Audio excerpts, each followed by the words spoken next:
When the Titan Lords fell, a new age of might came to Sedaria. An age defined by one simple decree.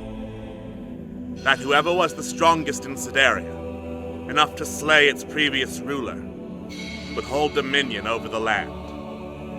And so it was, for thousands of years. And so it is, yet today.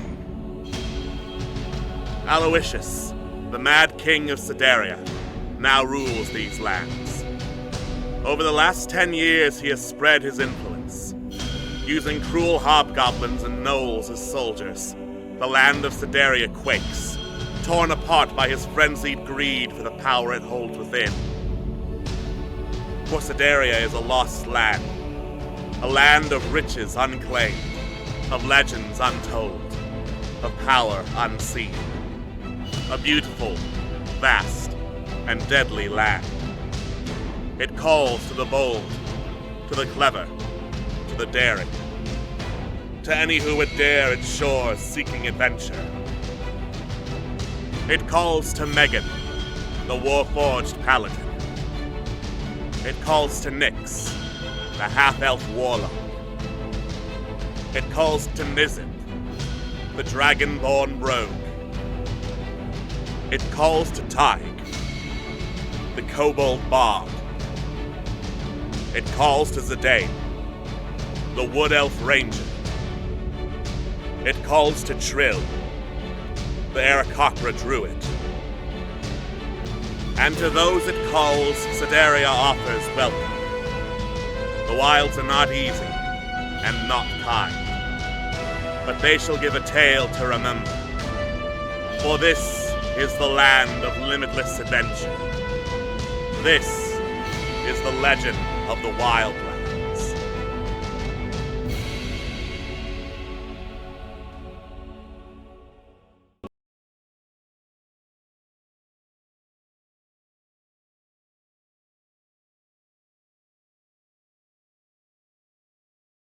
Hello and welcome back to Legend of the Wildlands. When the hand will not work, we will find our own ways to pet the dog. Nothing will stop us from petting this dog. As per usual, hello, I am your host and Dungeon Master, Alex. And joining me as always is my lovely cast and crew of players. We have Anne. We will pet the dog. We've promised, no matter what. We have Atwas. Hello, gamers. We have Juno. Juno, you're on mute. Who's a good puppy? Who's a good puppy? Oh, yes, you are. Yes, you are. Oh, who's a good puppy? Very good. We have Professor Moore. The other companions deserve pets too. Why are you petting a human? Petting two humans, technically, and a bird and a lizard. I told you what would happen if you tried to pet Markat. All right. I was gonna say, pet the lizard, lose a hand. Yeah. Pet lose a hand. Maybe at the bird. Don't know if he likes being touched though. Still has higher than average amount of limbs. We have Queen. Fun fact, you can only pet Barkat once. What? You may pet Barkat. No, you can do it twice. Once. Incorrect. Twice. 3 times if you're careful. Maybe 4 times if you use your feet. Yeah. And we have Toonwolf. Is petting Barkat the reason we lost hands? The reason we lost hands is because that module was broken. It was pinging on every left click. Do you know how many times I think Barkat you ate him. Click in this fucking game. How many You literally left click for everything. I left click in this fucking game. Yeah, unfortunately, we left click all the time. We have to left click everything. So yeah, the hand had to go. But we make do with. We have to. No, I think Barkat just ate him. Sure. Barkat just ate them. Barkat ate them. They were delicious. Anyway, it has been 2 weeks because we took a week off to protect our real-life fur babies from Bang Bang Loud Noise Day. So, as a recap of what happened last time, it was the end of the stay in Cagladar with a raid on the Hammerblood Guild's foundry, which had descended into a firefight between the city guard and the members of the Hammerblood Guild. Apparently, the guard fired first, and Hammerblood himself was just taking revenge. And Hammerblood himself was a jacked, 6'5" dwarf, about as wide as he was tall, who threw a whole ass table at a man, teleported over to the back line, and nearly dunked the party into molten metal. It was not going great, because he was also a tank who could withstand a whole lot of damage. But luckily, Locust showed up to help out after hearing the noise. And with some careful taking down of the thugs and managing to push Hammerblood into the metal, catching him with some rope arrows and pulling him back up by being strunk. Finally, the Hammerblood Mafia was arrested. The last of the major crime problems affecting Cagladar were over, and our heroes went to get a drink. Locust called them up to say thanks and revealed that Locust was a she. To yet another proclamation of Locust is so cool from the party. He is so cool. She is so cool. She said if she happened to be in the same area as the rest of the party, she usually hung around the western coast, the major cities there, then they could give her a call and she'd be happy to help out. And afterwards, they decided, out of all their many next moves, their next one was going to one of the port towns and looking for rumors about Quarrick there, as Ms. Raleigh indicated there might be some rumors. Seeing as how she seemed very impatient, and it was probably not best to keep an angry revenant waiting. So, teleporting via tower back towards the southern coast of Sedaria, our heroes headed towards the edge of the southeastern jungle to Sea King's Port, which was still in pretty jagged, pretty bad-looking state, much like they found it the first time. And gathering a couple of rumors there, they learned from the proprietor of the garden center there that the arboreal thistle that they were looking for that might be able to help them... uh-oh. I think I might be dead on Discord. I'm back. I can hear you. You were fine for us. Yeah, you never died for us.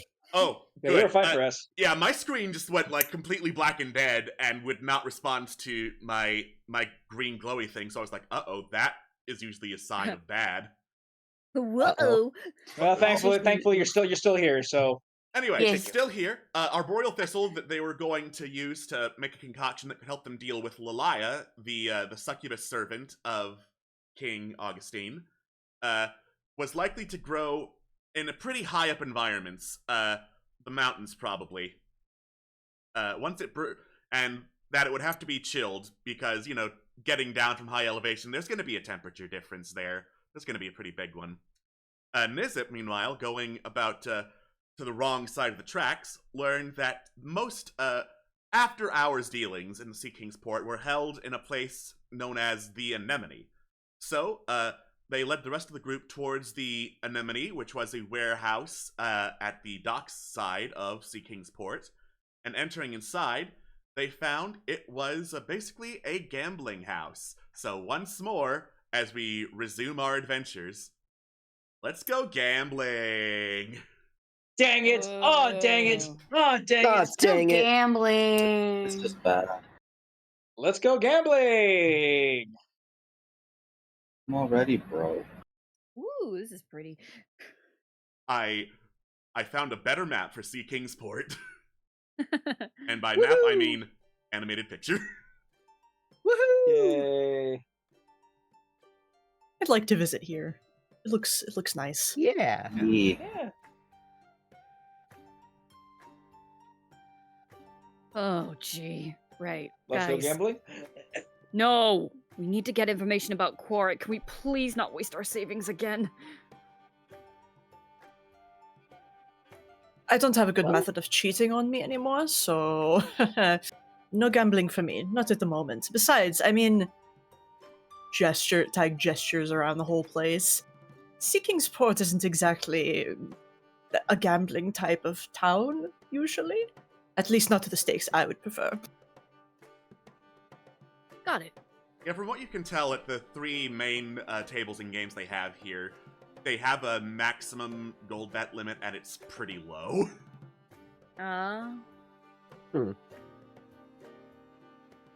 This is a small fry arcade. Small fry arcade sounds perfect for me. We have work to do. Also, you're the one who brought us here.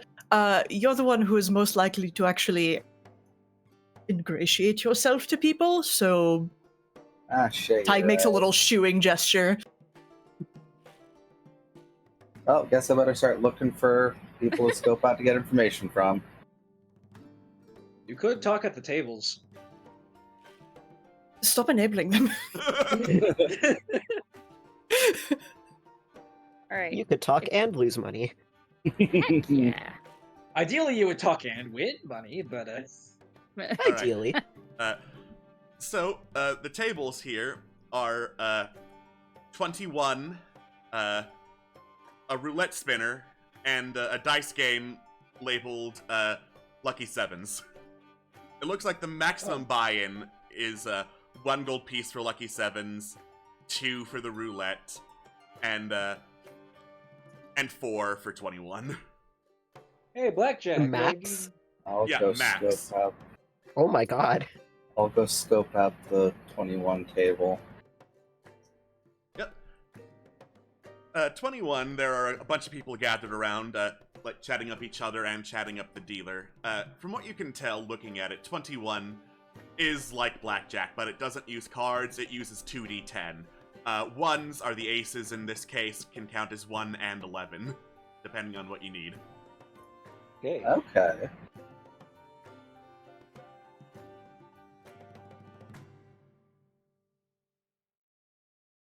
Well then. I think I'm gonna have Swift go invisible and then like scout for more information. Sure, have her roll investigation. Of course.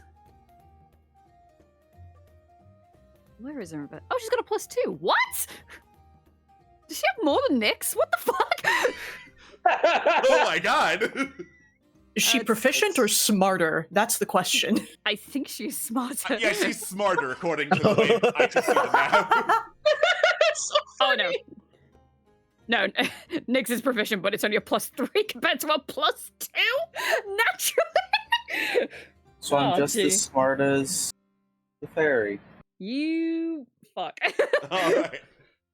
So, listening around for rumors, people are asking basically about, hey, when does the proprietor come out? I'd really love to chat her up, see how she gets so lucky. And the response is basically, she'll come out if there's particularly special business that she needs to take care of, or if someone is on a real hot streak at gambling. Like, how hot? You hear them ask. I mean, not that hot. Look around you. We don't have that much money. Hmm. Fair enough. Right. If anyone knows anything about anything. It would be the proprietor, yeah. Yep. the pirate. Well, hey, Well. Liz, you feeling lucky? Sounds like I've got to try. I'm gonna sit down at the 21 table and just kind of, scope out the conversation. As you sit down, the various patrons there give you a wave. Evening, stranger. Down to play a couple games? Oh, always.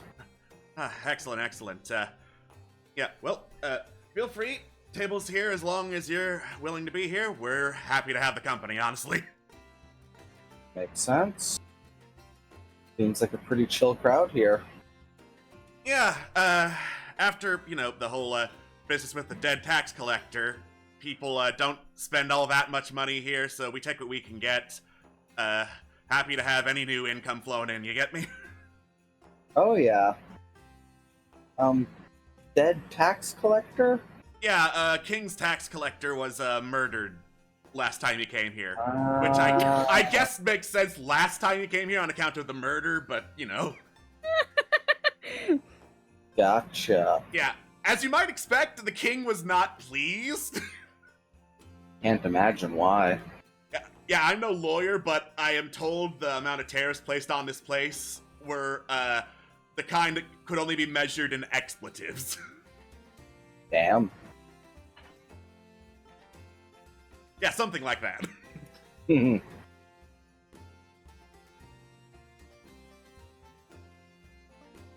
Well, I guess let's play a few hands. You got it.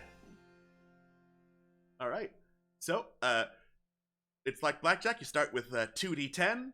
You can keep rolling more dice to get more. Don't go over 21. Gotcha, okay. You're going against a dealer, which is represented by me.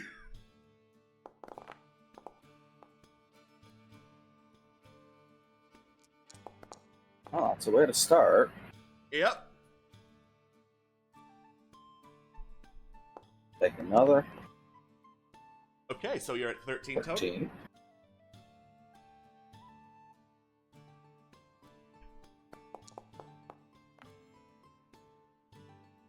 All right. Dealer is at 17. Should be fine. Tie. 17.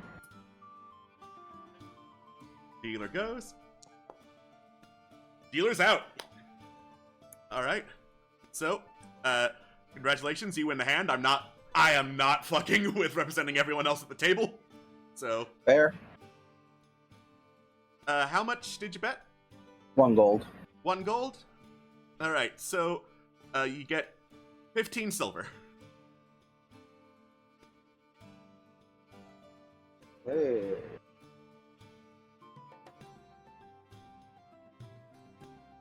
I'll put in 2 gold. Okay. Big spender. Spender. Okay.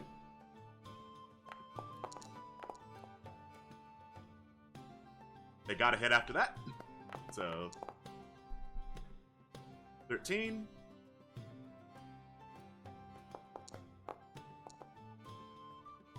$14.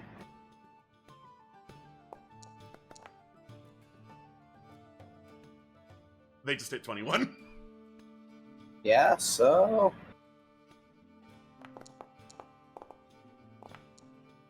That's 18. 18. Yeah. 19. 19. Oh my god, let's go gambling. How lucky are you? Oh, Damn. Oh, damn. I was hoping to hit 21, but... It would have been really funny, though. Oh, yeah. Okay, in we go again. Okay. Throw in another 2.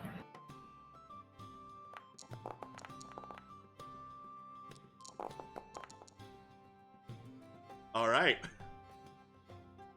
Look, dealer's got 17 versus your 8. Let's go gambling. Or 18. No. Ones count as 1 and 11. Yeah, Oh, wait, yeah. there's a 1. I rolled a 7 and a 1, so I've got 8 or 18. I'm a big dummy. Anyway. I think I'm gonna count that as 18. Yeah. You should. Congratulations. That is double your bet back. Unless I could somehow roll 4. Nope. Anyway, yeah, that's double your bet back. Applause goes around the table. Huzzah. Gotta start winning hot. Throw another 2 on the table.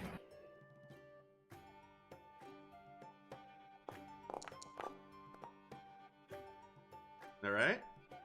Not bad. They got a hit for that. Ooh, immediate bust. Anyway, congratulations. That is a 1.5 times victory, so it's 3 gold back. 21 is double the money. Just winning is 1.5 times. Is the payout. Got it. So... 1 more. And we'll go ahead and continue putting 2 down until person comes out, I guess. All right. They gotta keep hitting. So 15 versus 17. Oh damn, 21. Okay, show me 5. That's not 5. That is not 5. That's unfortunate.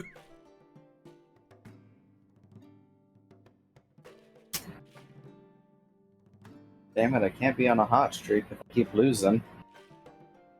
There are a lot of people talking about the sheer amount of 21s that are happening on this table, though, so that is some gossip going around. That is fair. I'll throw another 2. Alright. Ooh. Oh, damn. Okay.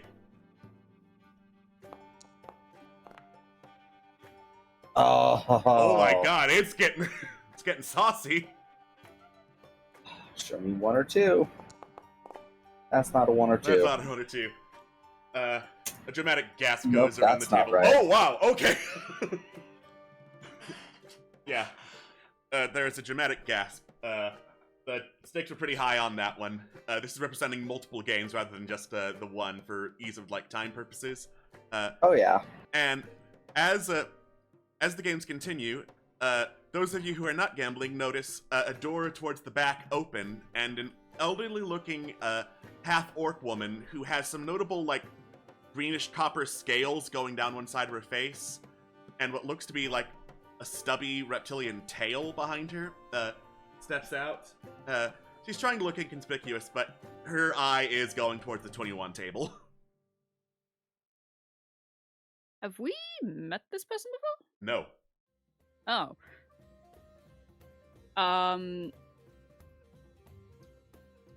I'll glance, but try not to make it obvious I'm glancing. Alright.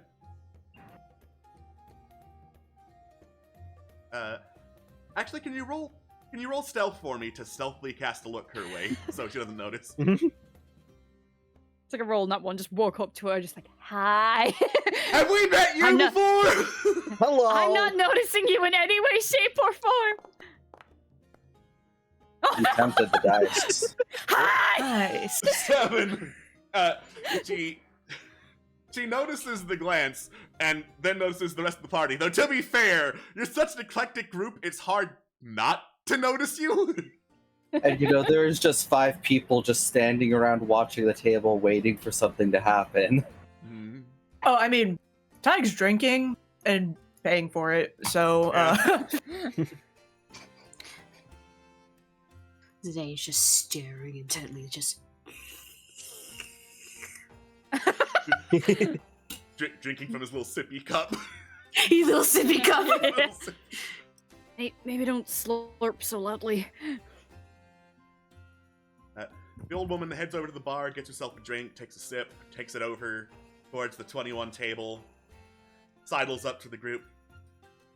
Not finding anything in here to your liking, or are you just here to be lollygaggers and watchers? Lollygaggers? Thinking about it. Yeah, I mean, no offense, apparently there's a pretty good game going on here, but most people come to a gambling hall to gamble. well, unfortunately, we're not most people. That being Yeah, said, I can points over to Nizip.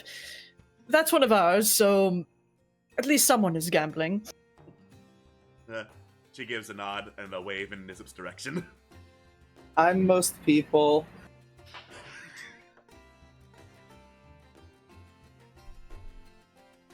So, Says the very tall dragonborn with 2 tails and 1 wing. Yeah. Okay. Are you? so your friend most people over there accepted. What exactly does bring you into my little nook? Well, to be quite frank, it was most people's idea. We're just looking for, well, I don't know, people who might know things. Well, I'd say you found someone who might know things. Well, in that case, an absolute pleasure to make your acquaintance.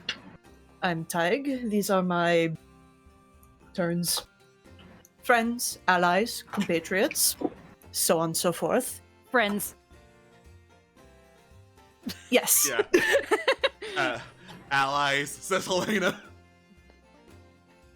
Sugar daddies, says Carolina with a shrug. I'm What? What? You You earn say your anything? keep. Huh? What? No comment. Regan stares at everybody who gives weird answers. This like rotating robot. The judgment of robot is upon you. Like, Yeah, her head's like kind of judgmentally looking at people who blurt out the weird answers. It's like friends, allies, sugar daddies. Old Gus peeks in. Donkey. old Gus is retired. Yeah. Yeah, Yeah, we retired old Gus. yeah, we have Torque now.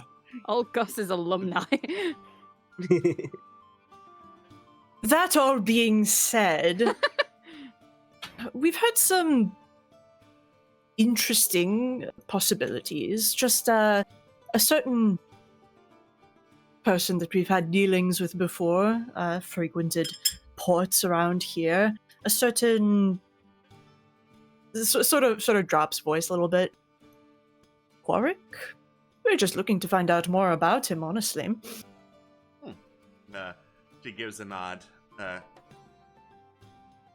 This place can get loud sometimes. A lot of people get hyped up over hot streaks or very dramatic twist of the table. Why don't we talk about this in my office? You are ever so kind. Absolutely. All right. She leads you towards the back. Her office is it's basically a side room of a warehouse, a big what was a storage room that's had a bunch of shelves knocked down and then converted haphazardly into a place where someone might, do the paperwork, count bills and whatnot for the establishment. She lets you all come in, closes the door behind you, sits down at a desk. Yeah, I know Quarrick. And most people that know Quarrick, have a reason to want to not know Quarrick. Isn't that the fucking truth? Regan nods. Oh yeah. Says that describes us very well. Just about. Yeah, I have a nice arrow-shaped hole in my back from the last time I met Quarrick. Ah. It's that kind of trouble, huh? Yeah. Really bad. So, I guess what's your reason for not wanting to know him? Oh, well, first, completely forgot to introduce myself back there, by the way. The name's Cinedar. Pleasure to make your acquaintance. Cinedar. The pleasure is all ours. Mm-hmm. So, Quarrick, as you have found out, yes, used to be a sailor, frequented a whole lot of ports here and there, some around Sedaria, some overseas. Usually got himself into heaps of trouble. A lot more than someone back in that day and back at his age should. Wait, how old is he? I don't know. He's like in his 30s, I think. I never asked the man what his birthday was. Back in the day? That's not too far away. When you're as old as I am, kid, everything is back in the day. Oh. Sorry, do go on. Yeah.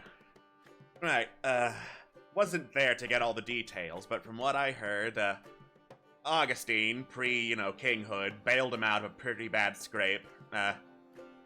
Quarrick devoted everything to making sure that Augustine got that debt repaid. And also made sure he'd never get in a scrape that bad again. Hence, arrow in the back, men everywhere, people who know Quarrick wanting to not. Yeah. That Hmm. This sounds about right. Do you happen to know any details about this scrape, I guess? Wasn't at my bar, it was at some other place. Yeah. Bar fight went real bad, is what I heard. Yeah, if you wanted more, you'd have to, like, ask Warwick or Augustine themselves, or, like, find a way to access their memories or something like that, because they ain't telling anyone but themselves. Memories. Wow, that sounds like 3 very bad ideas. Which bar was that? Yeah. She is trying to think. It'll come to me. That's fair. So, I couldn't help but overhear that there was some trouble with a tax collector. First off, sorry to hear that.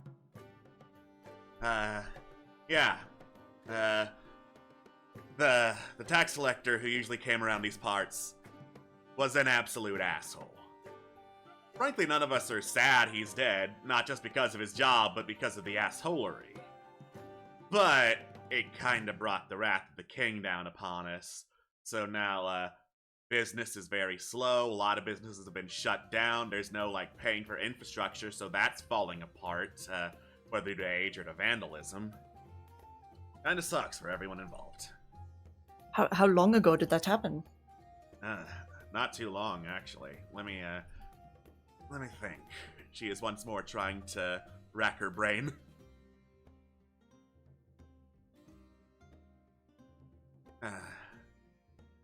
Couple of weeks, I think. Couple weeks? The Mad King's wrath is very bad when it comes to breaking things. Yeah?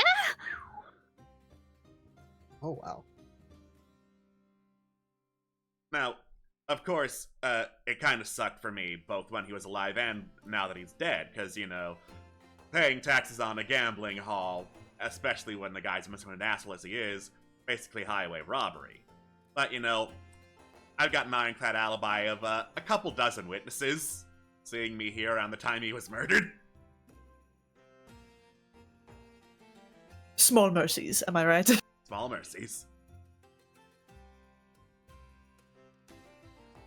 Plus, Well, several of the clientele, even if I didn't have an alibi, really like having this place open so they've got something to do, if you understand me. Oh, absolutely. You always stick behind your people. Mm-hmm.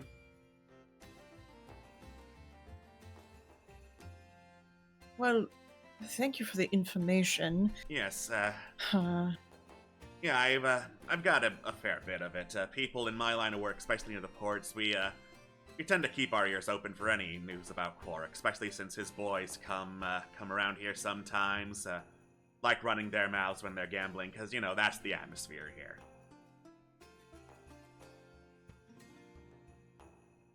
Makes sense. Good to know. Actually, when was the last time one of them showed up, dropped by? Recently, a couple days ago, in fact. A couple of days ago. Interesting. Yeah, drunk as hell, from what I remember.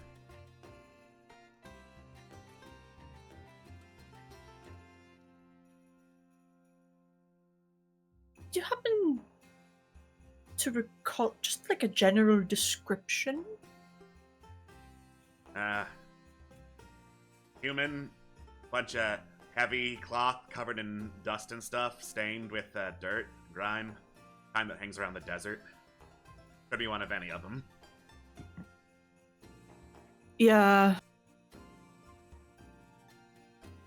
I really wish some people were more distinctive. It would really make everyone's lives all that much more easier.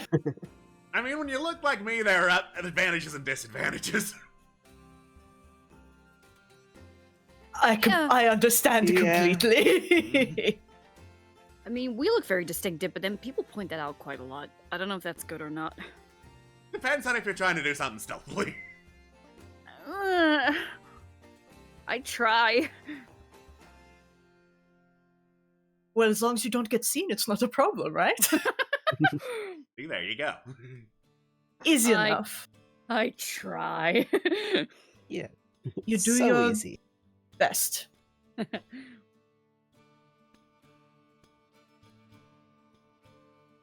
Out of character. Yeah.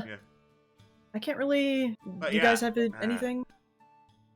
Yeah, bandit follower guy, drunk as hell, running his mouth as people do, talking about how his boss was unstoppable thanks to some secret weapon or another. Yeah, we heard something similar to that. Just something along the lines of he just keeps getting back up. Yep, Yeah. Yeah. tracks with what he was saying.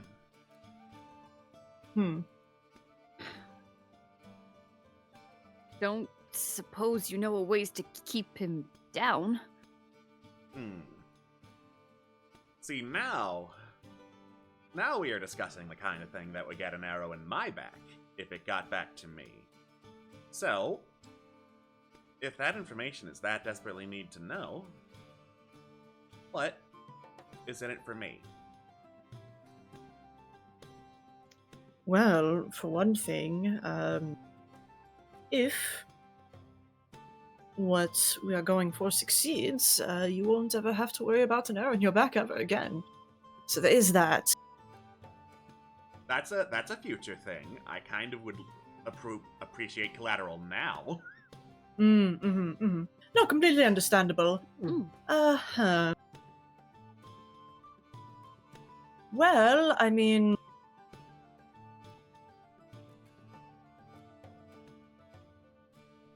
Looking through inventory.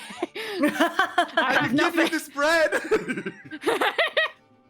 Oh god, like- how old is that bread? It's like rock hard at this point. You could make croutons with it. Make croutons yeah, or, it's a or giant s- crouton. slap someone with it for some bludgeoning damage. I think I still have some bacon around here. Let me find that. Hang on, let me moisten it up with acid. Oh god.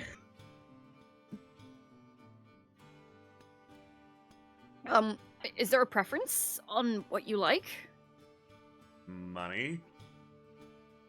Oh, I'm saving. Aren't we all? I mean, Fuck no. I guess it depends, like, how much are you looking for? I mean, gestures to place around. Enough to get some new furniture, maybe like a coat of paint in here. How much do renovations typically cost? Let me just look up what the price of a chair would be. How much is a chair? How much is chair? Don't mind me going into my obscene amount of PDFs that are supplementary material. Excellent. Alright. Nope, that is the table for needful things. I don't need that. I need furniture. Need actual furniture. Actual tables. Actual chairs. Right.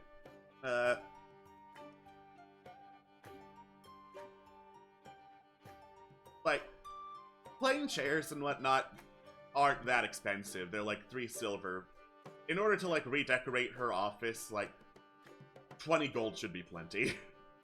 That's nothing. Oh. 25 gold just I drops didn't, onto like, the just- table. Yeah, like, Trill's just like, I got, digs in, like, coin purse, just like, I mean, if we all pitch in 5, then that'll be more than enough. But my fan savings. Okay, you It's can okay. you I'll can take care of it. abstain. Yeah. You can abstain. Well, Oh, thank you Zidane then. already. Yeah, Zidane already, like, boom, drops Yeah, 25 that's why- gold on the Just table. boom. Okay. The little rich kid, just like, here you go. Alright. They just like making it rain. So, she happily nods, opens up a desk drawer, scoops the gold into it. Right. So, I heard a couple of things. I don't know a whole lot of the context behind them. Dude was drunk. I don't work for Quarrick. But what I heard was we're looking for the Great Carved Stone Unknown. That's apparently what gives him his power.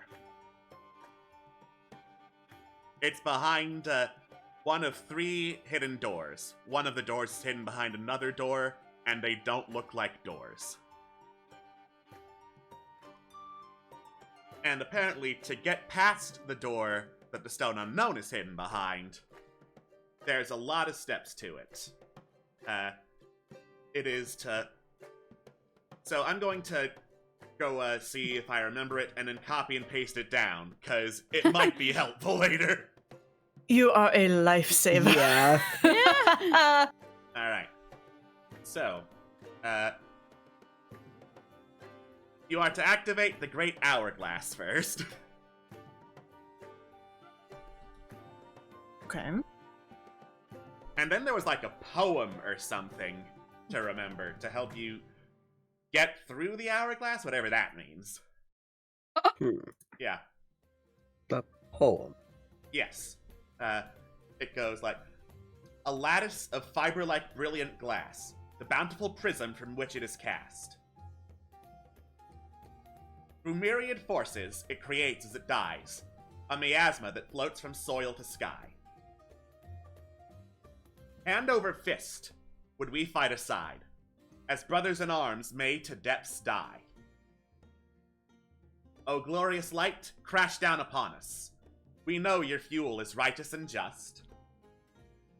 In finality, we cast our sanguine bonds, like paint upon a canvas. Violence to the mirror of a fabled observance. Violence expresses the anxious.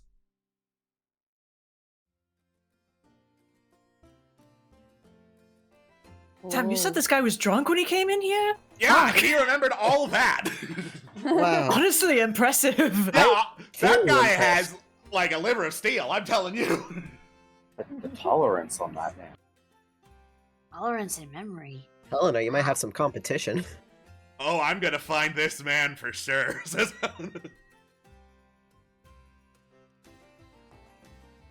Alright.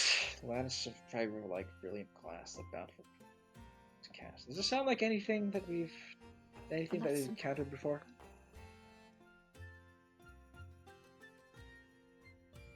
Not that I recall.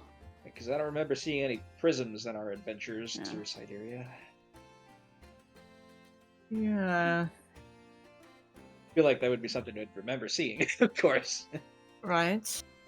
We got some Yeah. scouring to do, sounds like. Guess so. Because Some we also puzzle have to bullshit. find the hourglass too. Through myriad forces, it creates and dies a miasma that floats from soil to sky.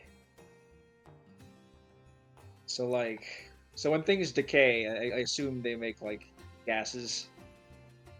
So the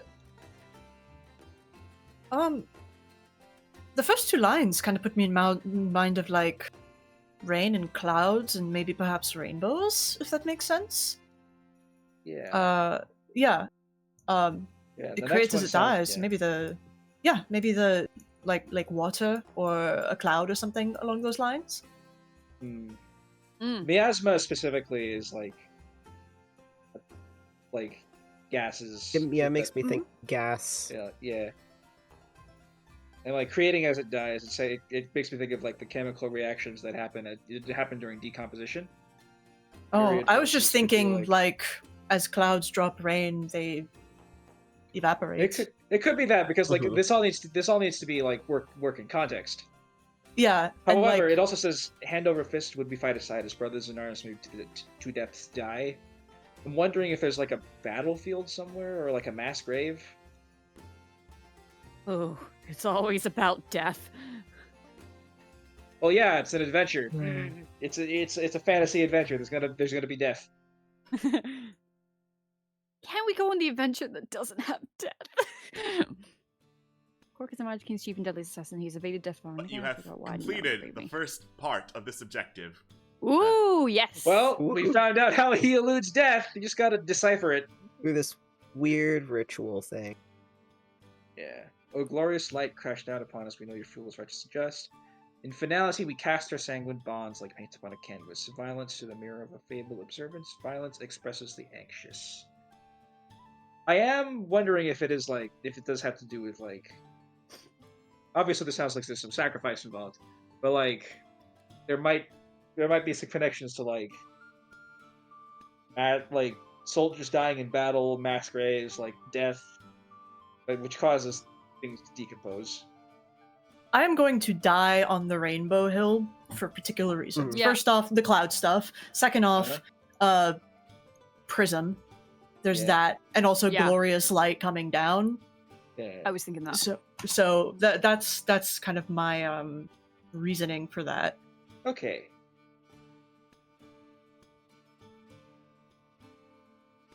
Well, we've got to start. Yeah. Yeah. Cinedar. Yeah? You wouldn't happen to have seen where this lovely drunken gentleman was headed, would you? Well, spend all the working hours back here cleaning up the place. Fair. Well, who knows? Maybe he hasn't skipped town yet, and if he's as much of a drunkard, as mentioned, he might be hopping bars, so... Well, Exactly. shall we continue our search then? Unless you want to play more blackjack. Just spend the next 3 hours playing blackjack. Oh and my only god. blackjack. It's 21, not blackjack. Thank you very much. Excuse me, princess. I'm sorry, dice blackjack. Like, that's what this has already been doing. They didn't go in with you. Let's go gambling. Whoa. Well, Okay. thank you very, very much, Cinedar. Hopefully, when next we meet, we'll have some exceptional news for you. Hopefully. And in the meantime, I've never met you before in my life. Not once. I'm one of those forgettable faces, you know? Oh, yeah, same. Megan looks at the scales running down her side of her face, and her lens turns a little.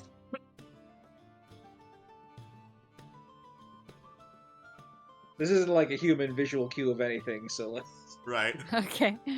I mean, truly, any of us could melt into a crowd. Obviously.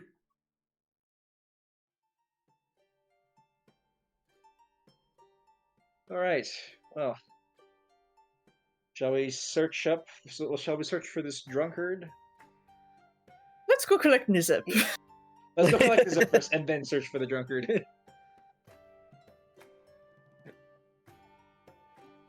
Are Megan you puts a hand on winning, Nizip's- champ? I was about to say, Megan puts a hand on Ms. Nizip's shoulder and asks, "You winning?" I don't know. Am I winning? Let me make a percentile dice roll. Just pure luck roll. Yeah, sure. You gotten a total of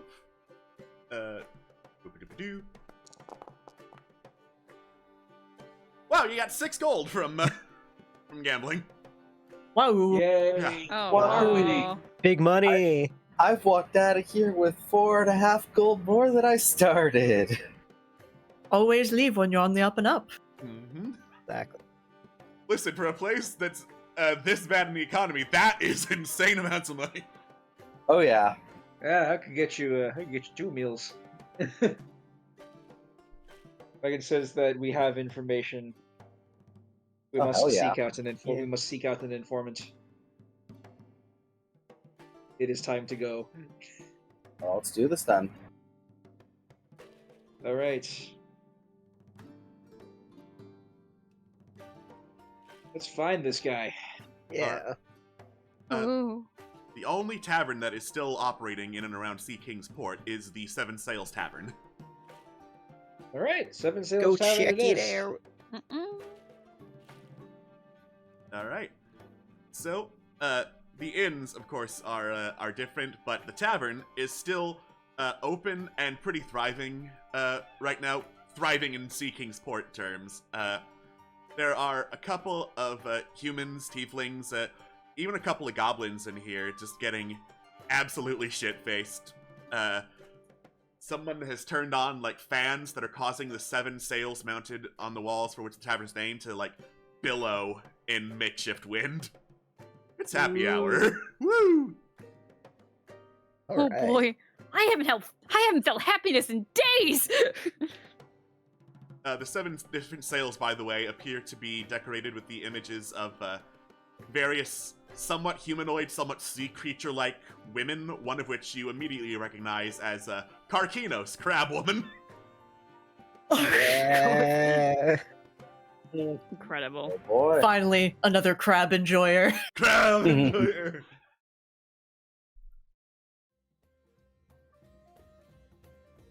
Nobody mentioned the crab meat. I wonder if they've got any here. Megan gives Nizup a look. What? It's an honest question.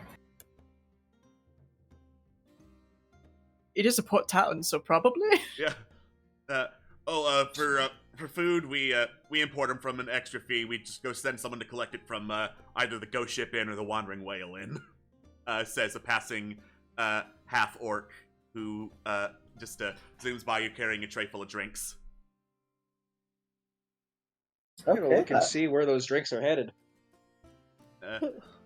Drinks are headed to a table with a couple of humans with dust and/or brine-stained leather armor, leather robes on them. They look to have overturned several mugs of beer already. Hell yeah.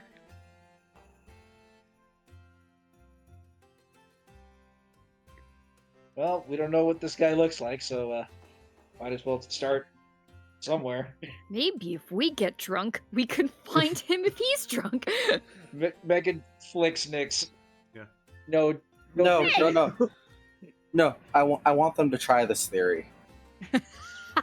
I also want them to try this theory. This sounds hilarious. You know what? It's magnetism, right? Like, fucked up. Well, one in Rome. I will be responsible. No, you won't. For the drinking? Don't be responsible. That's how you attract them. I will rely on you guys to make sure I'm responsible. Megan will join Nyx and be Nyx's chaperone. Thanks. Alright, yeah, I will go to the bar and you know what? Nyx is gonna be risky. They're gonna purchase 2 drinks. Oh! It is happy hour. It's happy hour. It is happy hour. That is 2 silver. 2? Oh my god. Big You're spender. you're making my pocket slide.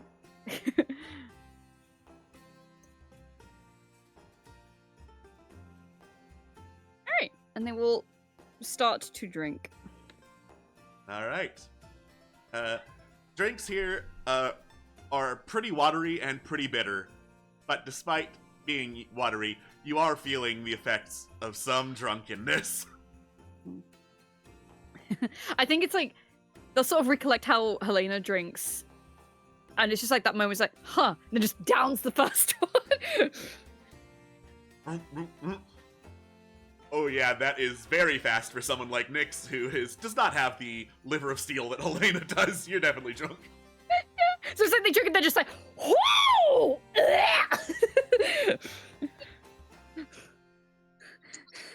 I'm fine. Don't worry. Oh, wait. Okay, so now what we need to do is, so we get all the wasted people, right? And so we know that this dude we're looking for, or chick, I don't know if we know gender involved. Either way, so we get everyone plastered, and then we start challenging people to like a poem off, and just like see who can perfectly articulate this poem. poem A off. poem off. Oh no! You know what? That is so funny. You get inspiration if you go through with it. Let's go. My god. I think this All is right. a brilliant plan. Yeah, No! sound. Hey, Bard. Yes. how your bars?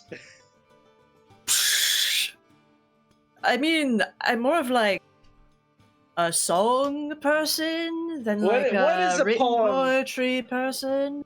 What is a poem but not a song without music? Well, first off, it's more fucking work. With music, a lot of the time you can just improvise and people will still clap anyways. Not to mention, the chorus can really save your life when it comes down to it, and you sort of lose your path there. Oh, It can still work. it could still work. You can still. Alright. Sure. Oh no, does that mean I have to get drunk too? Fuck. I mean, you could just pretend. I could just do that. And judging by the look on your face when you downed that, yeah, we'll do so. No, I'm fine. It just tasted really. Yeah. Megan but asked great. why didn't they think to prestidigitate the drink? before Yeah. downing it? That's a great idea. Slides another silver. Woo! Let's go. Oh my god. Megan says she immediately regrets being the chaperone because she's not doing a good job. We're gonna You're be like doing an sleight of handing excellent together. Megan says, "Oh, looks down at her hands. Oh God, what has she done?" I will make the most delicious mead tasting ale, whatever this is. It's beer. It's more like rubbing alcohol mixed with water. Yeah. Yeah, they'll Nix is speedrunning making a dangerous drink. it's like they drink this one and immediately you see their ears twitch and go rosy. Excellent.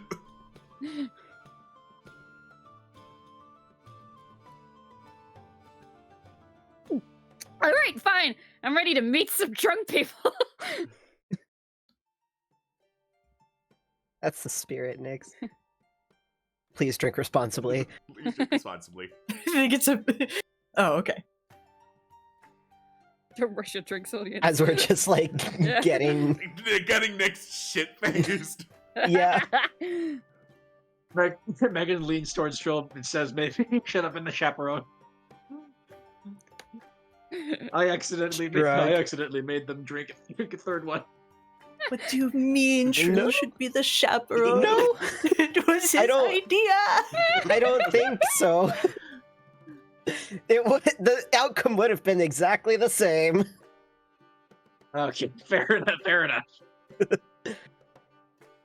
I'm just throwing ideas out there, man. Yep. All right. Fine. I am cutting myself off to socialize. I'm in a good mood. You're doing a great job, sweetie. Thank you. And gonna slap you with some bardic for funsies. Thank Megan you. follows Hell yeah. Nyx just in case they say anything uncouth.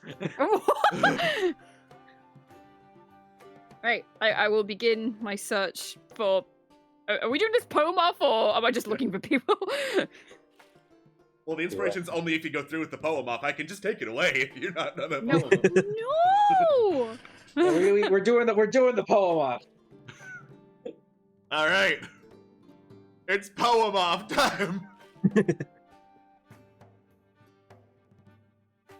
So, I take it you just are you just heading up on a makeshift stage and saying I challenge everyone here to a poem off, or is there some other way you're going about poem off? That sounds like the drunk way to do it. Yeah. No, I Ooh, will. yeah. I'm much more charming than that. Nyx will go up onto the stage, trip on the little step up, and then quickly recover, turn, get Swift to put a little bit of glitter above them, saying, "Hi everyone! I challenge you all to a poem off." Megan face palms. Let's fucking go! Tyke just cackles, goes up on the stage, and starts being like background music. Set the fucking mood, baby. Yeah. All right, so for the players doing a poem off, you can either just do performance check or actually do like a poem. It could be a shitty one. I don't care. Everyone here's drunk. I, on the other hand, found some poems. Yeah, I'm trying to find a. Oh, good. Cracks knuckles in English major. Oh, yeah. I'm fucking dying, so I'm just gonna hit a performance check. Yeah, let's get Megan up there. Okay, that's a 26 from me. All right. Okay, yeah, you're doing great. I have a good roll. I'm gonna use it. You have a good Something roll. down here. I found a really funny one. Okay. All right. So, one particular gentleman clambers up on stage, trips, gets up, trips again. Oh. Coughs. It's on, my friend. I got a poem that'll knock your socks off. Oh, well, have at it. My horse is like a Pegasus, except without the feathers. My dog is like a dire wolf, but needs much weaker tethers. My chest is like a mimic, but it doesn't play a trick.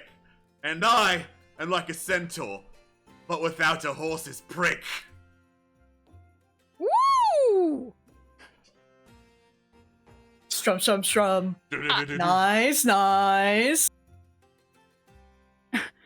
Whoa.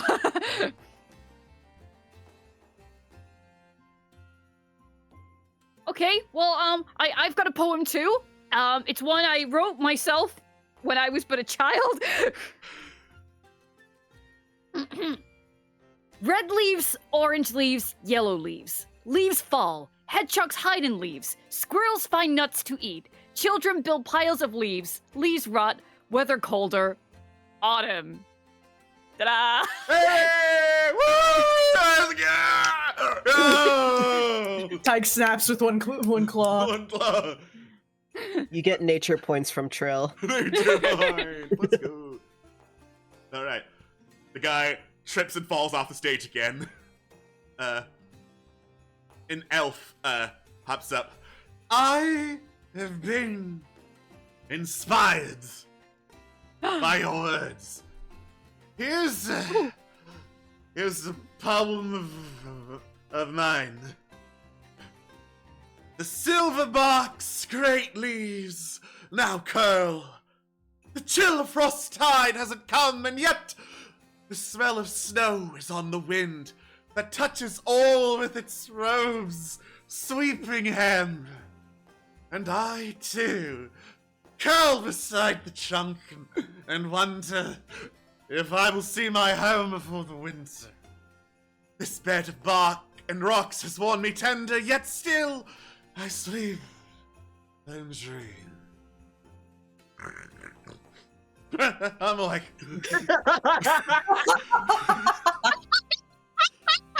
That was beautiful.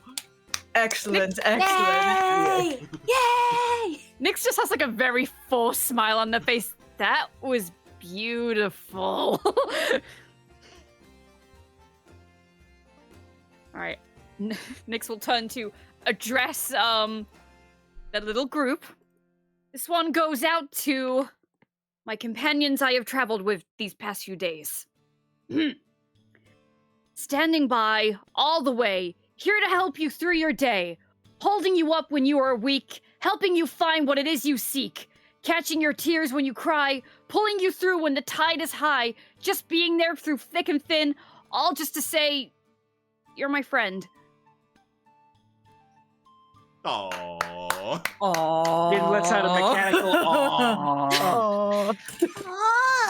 They're just all blushing at the end. Yeah. The elf steps down, another dusty cloak wearing human steps up. And this one is for all me mates, eh? You know who you are?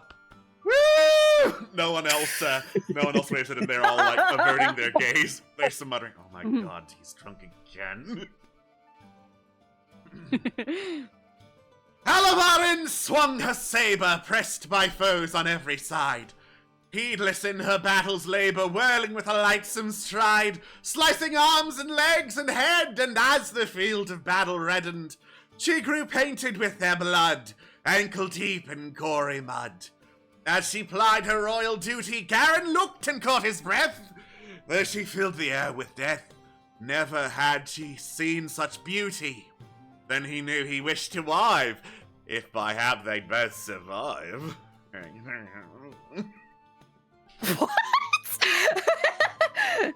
He is waggling his eyebrows intensely at this moment. Right. Great. Beautiful. Nice. Some complicated meter in that one, friend. Yeah, I fancy myself a poet. It helps me, remember things. Smart. Always good to keep yourself sharp. Okay. In that kind of similar vein, I think I could come up with something. This one's a bit shorter, okay? 1,000 words won't bring you back.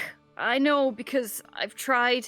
Neither will 1,000 tears. I know because I've cried.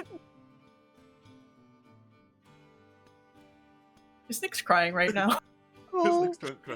Not visibly, but you definitely heard their voice crack at the end. Oh. There, put her there. He drunkenly puts an arm around you. Pat, with some just slaps that are meant to be gentle, but he can't really control his arm right now. Just stumble. Megan walks up to the stage, walks to the stage and taps Nix on the side and whispers that she has a poem. She tried writing one. We're coming up with one.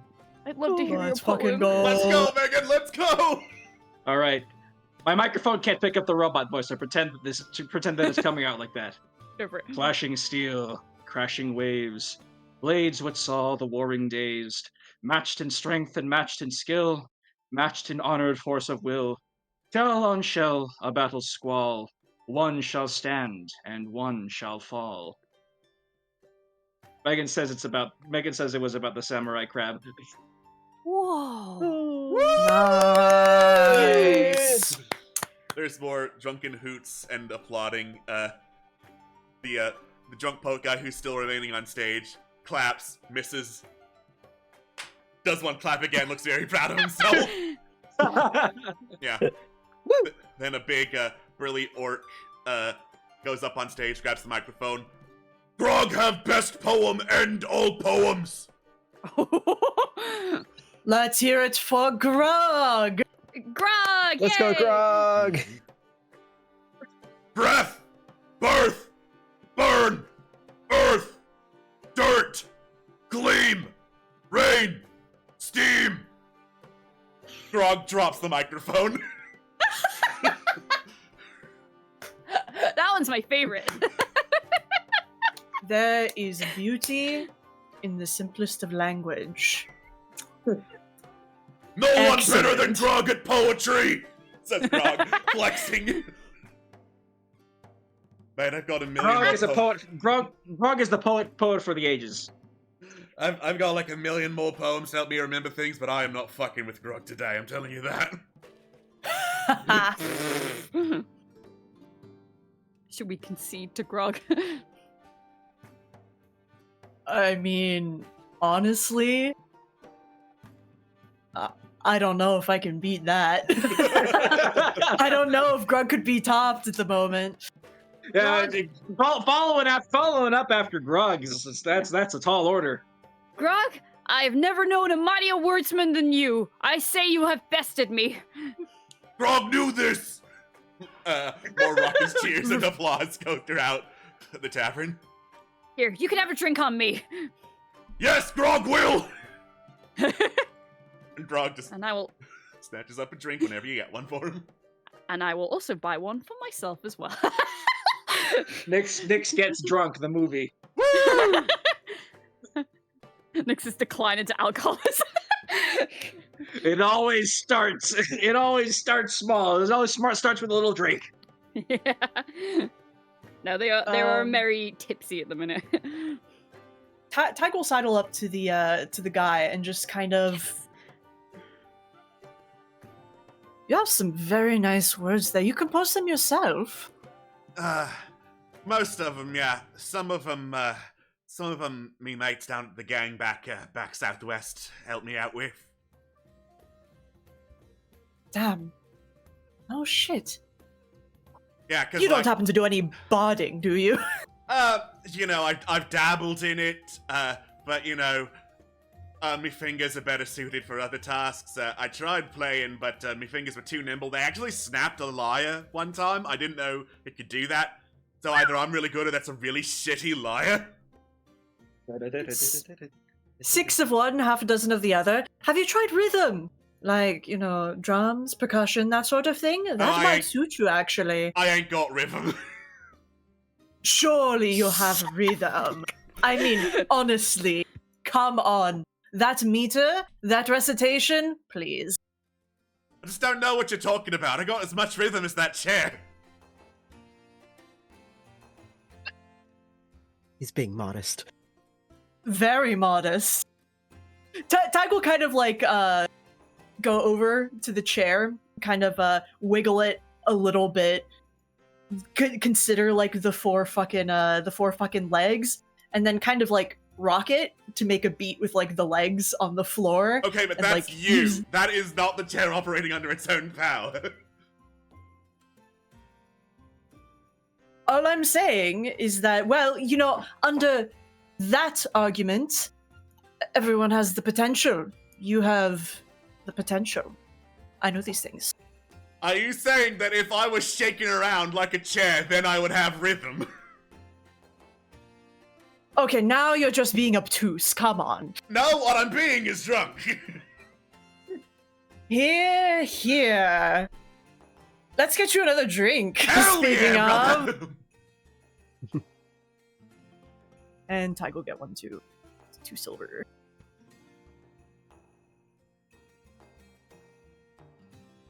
Oh no.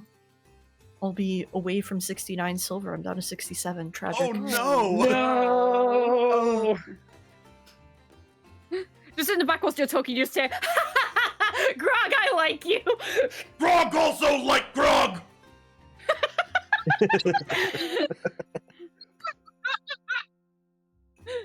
What a treasure. This is the best session yet. Grog, best character. Yeah.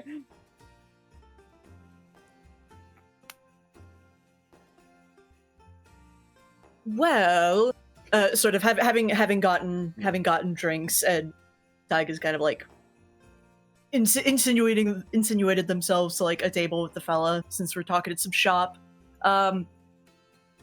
Listen, if you would be interested in getting any of those poems set to music, listen, I'm a bit of a composer myself, and I really think you have the lyricism for it. Do you have any in particular that you're proud of? Well, I mean, there was one I came up with the other day.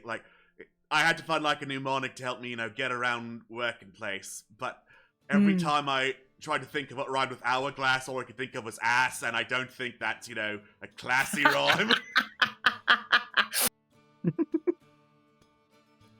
I mean, rhymes don't have to be classy, but yeah, if you're trying to use a mnemonic that might help other people, it depends on the audience, I suppose. Yeah, if I'm trying to help other people, and especially me, all I'm going to be thinking of is ass if I put ass in a poem. Maybe we can workshop it. I mean, does it have to be hourglass? Is there anything else that, related that could maybe fit with it? Well, mostly I just worked with what was, around the hourglass. Things that were, in the chamber that you had to futz around with to, get past it, and that sort of thing. Okay.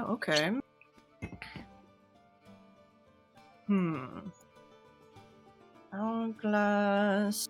I mean, I can think of rhymes, but alas, not knowing what your mnemonic is for.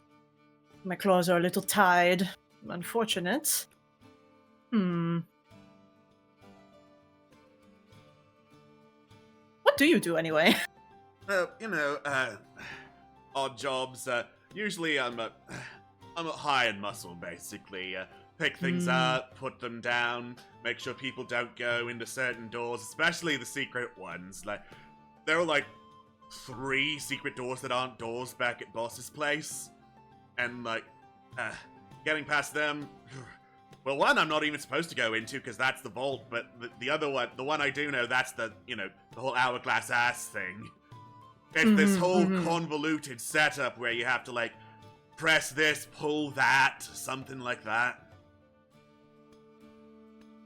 Honestly, at that point, just like make a ritual spell or something, right? At least it'd be a bit easier. Far. I mean, we only have so many ritual people to go around, and they're in the ritual chamber guarding the door to the vault. True. Wait, what do you mean secret doors that aren't doors? Are they just like what, flat walls? Like what's the? It's hard to find words when you're drunk, you know. Oh no, I understand. Yeah, like portals, like illusions, water that's wet and not, that sort of thing. Oh. Wait. Isn't it like... So correct me if I'm wrong, but isn't it like a little more conspicuous if you're standing guard by something that doesn't look like a door, so you just kind of like randomly posted somewhere? His eyes look up as he's seriously considering this. Huh. I mean, sometimes we're posted not at those doors. In fact, most of the time we're posted not at those doors. We just need to know where they are in case of an emergency or something like that. Okay, that makes a lot more sense. I'd be a little worried about your boss's work assignments if that wasn't the case. Say, what's your name? My name? Yeah, pardon me. Yeah, sorry, 1 second. I'm just gonna finish this beer real quick. He, Chug. Damn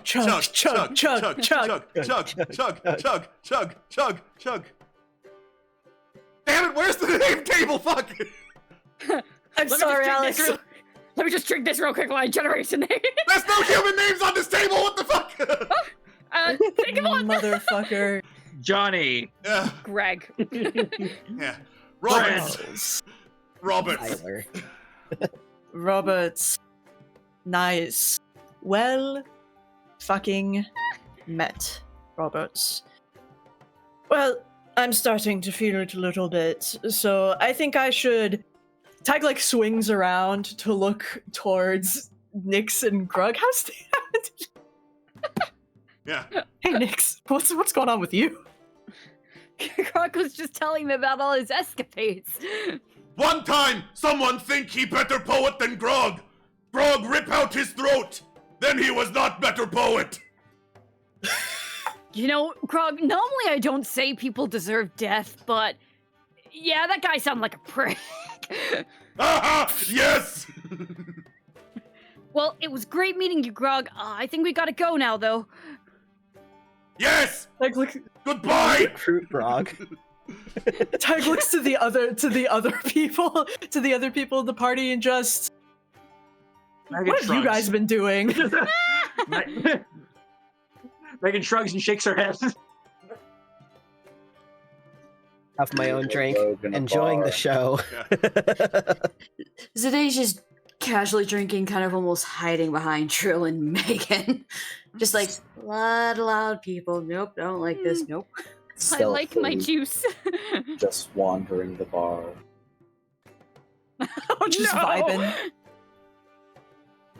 Vibing where no one can see me, in theory. Don't rob from Grog. I'm not gonna rob from anyone. No one here's rich enough. See, exactly. Standard. Yeah. If I rob someone here, that would be rude. They kind of need that money. Nice. So, unfortunately, Grog is not one of the available sidekicks. There is a bard character Aw. with a similar vibe to Grog, if you can find them. But we'll see where that is. Good to know. Good to know. All right. Well, catch you later. And Tig will wander off. We'll be in touch, Grog. I'm just gonna use a random bandit for the purposes of perception here. Also, they're drunk, so disadvantage. I mean, it doesn't really matter if they see me. Damn. All they see is Grog. What a man! Grog Truly. the Giga Chad. What a man. I love men.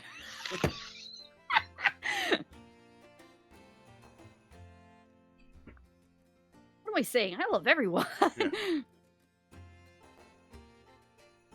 Is there anyone you don't love, Nyx? Borg. I feel like if I said that in a public setting, I'd be arrested. Good job keeping it an inside thought, then. Yep. They beam in pride.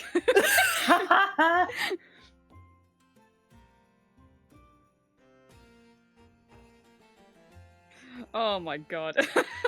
Alright. All right, team. What now? So, it's getting later at night. Inns for the night. There are two of them, the Ghost Ship Inn or the Wandering Whale Inn. What one sounds safer? I mean, they're inns. Which one's cheaper? Which one's... Oh yeah, which Well, one's cheaper? Yeah, which one's cheaper?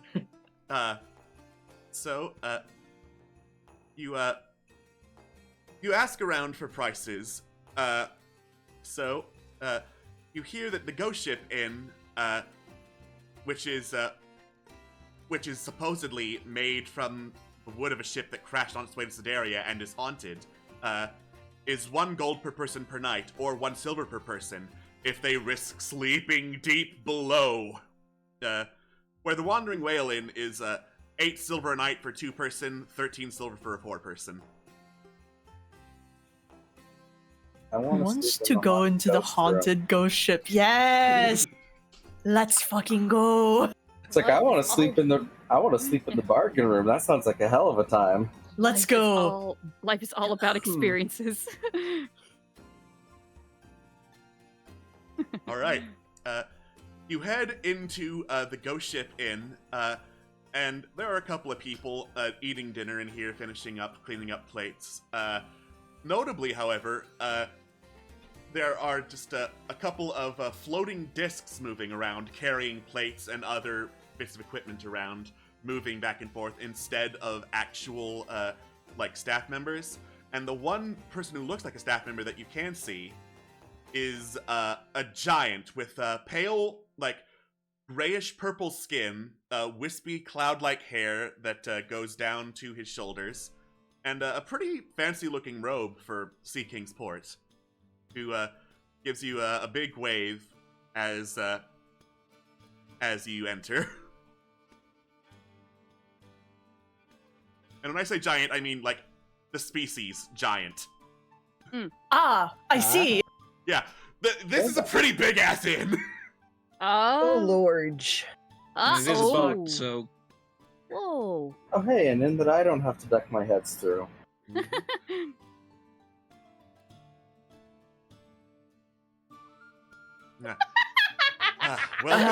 Welcome, travelers. I see you've not been scared off by the rumors. Always good to see some brave souls willing to stay the night, even if they come deep below, says the giant. Oh no! Nothing scares us! Yeah, no, the rumors are actually what drew us here. Ah, I see. Thrill seekers.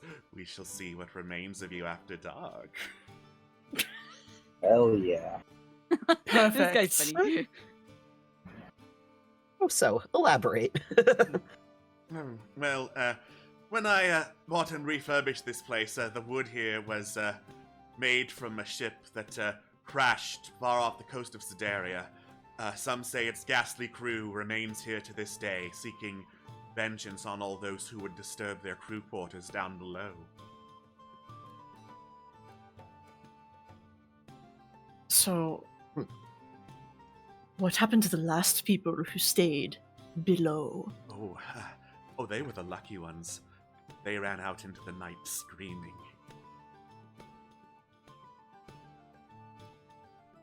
Excellent. Tag's gonna fork over the money and just, Yeah. I'm fucking exhausted. I will see you in the morning. Yeah. And this just sounds amazing. So yeah, here's the silver. All right. Well, I guess we're all staying down below. Yeah. This is probably going to be a very Right. bad idea, but... I mean, if you guys want to stay above deck, you can. No, I have not I- made any good decisions today, so why not make another crap? So Yes, why I'm- start now? Why start now? Below deck. Why Below start now? deck. Below Listen, deck. I'm poor as rocks right now. I gotta save money where I can. Yeah, I feel that. We're all in this Wait, how much was it a together. night? One silver. Okay. For the ghost is stealing my money. Spooky ghost. Help, ghost, come back. That's my money. Swift, I'm counting on you to keep me safe. No promises! I mean, of all the things we've seen so far, this is probably not gonna be. Hey, listen, I'd rather As take my scary. chances with I'd rather take my chances with angry ghost sailors than Porrick. Hmm. I mean, honestly, we've already ran into and just talked with basically a zombie. I really am not scared of a ghost. I ain't afraid of no ghosts. Hands over 1 silver. Woo! There is something All right. strange and not good. We're gonna call the Newt Booster. Luigi. I am the red man! I go my God. night and eat your cheese! There are actually any beds down here. Yeah, there are a couple of beds down there, like hammocks mostly, hanging from Yeah. what are old, like, ship crew quarters. Oh, yeah.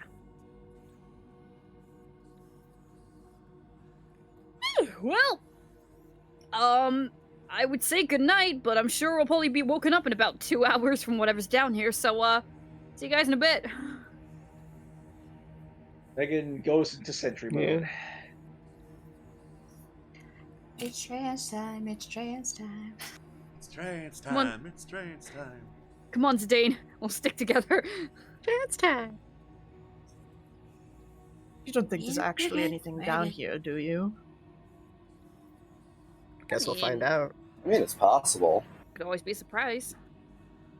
Megan I've said been we fought surprised worse. before. Alright, I'm just gonna go get a table real quick. For what? Oh, you Hell don't need yeah. to know. You don't need to. Hell yeah. The ghost Hell yeah. is invaded my butt. Go, go, go. Go, go, go, go. Row, like forward. Let's go. Ghost in the ship. Boy, am I glad that he is frozen in there and we're out here.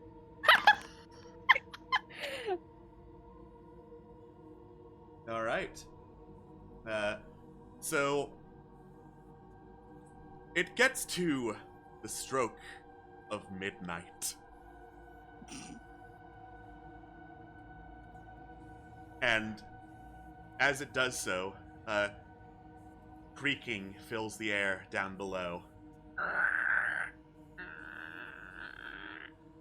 And you look up, but there's nobody up who would be making, like, footprints that would make that wood creak. You then hear some scratching coming from within the walls, followed by this, like, loud, ragged breath that feels like an Arctic wind across all of you.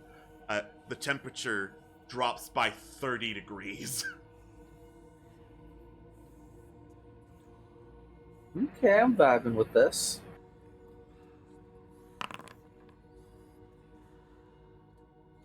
Right. And as it does, there is some. Actually, let me roll another thing real quick. There is some shaking and wobbling coming from inside Megan's pack. Oh. What do you have in there? Boat. Yeah. And water. The flap of the backpack then flaps up and down, animated and suddenly looking like it's torn to pieces and jagged, whispering, "Get out! Get out!" Well, I don't think this is the smartest decision, but if there's anything there that can take psychic damage, I don't risk harming Megan's backpack, so I hurl a psychic dagger at the area. You throw a psychic dagger at Megan's backpack. Yep. It hits Hit the everything? backpack. It still goes, "Get out!" Megan comes out of her sentry mode and looks at Vizip like, "What the hell?" It's not going to damage it, it's just ethereal dagger. Megan's asking why they threw a knife at her backpack. This is telling us to get out. I was hoping maybe I'd hit whatever's telling us this. Considering I don't think your backpack's alive. Megan kind of walks around in a circle trying to look at her pack. Yeah. The pack She's kind is of big and she's shaking, kind of hopping up and down, and keeps saying "get out" in more and more angry tones. Megan picks up her pack and asks. It says she didn't know her backpack existed. The backpack screams like a banshee as you touch it. Fuck, keep it down. The backpack then goes limp, and suddenly, boom! The sound of a thunderbolt rattles the entire basement. And Zidane, as the thunderbolt strikes, boom, there's a flash of blue light as if from lightning, and onto your face is projected like this decrepit, decaying, almost melting away skull. Oh. Huh. I'm awake now. Blue Huh. light? Wait, blue light? Skull? Da-da-da-da. No, I think something else just. That's not normal. Megan says that Zidane has something on his face, or had something on his face. The thunderstorm continues, sounding more and more violent. The basement rattles and shakes, the hammocks along with it, decorations on the walls going dum dum dum dum dum, slamming themselves against the wall over and over. Oh, there's too much noise to sleep. Tig shivers and kind of screws her eyes closed and then opens them again and casts Detect Magic. Alrighty.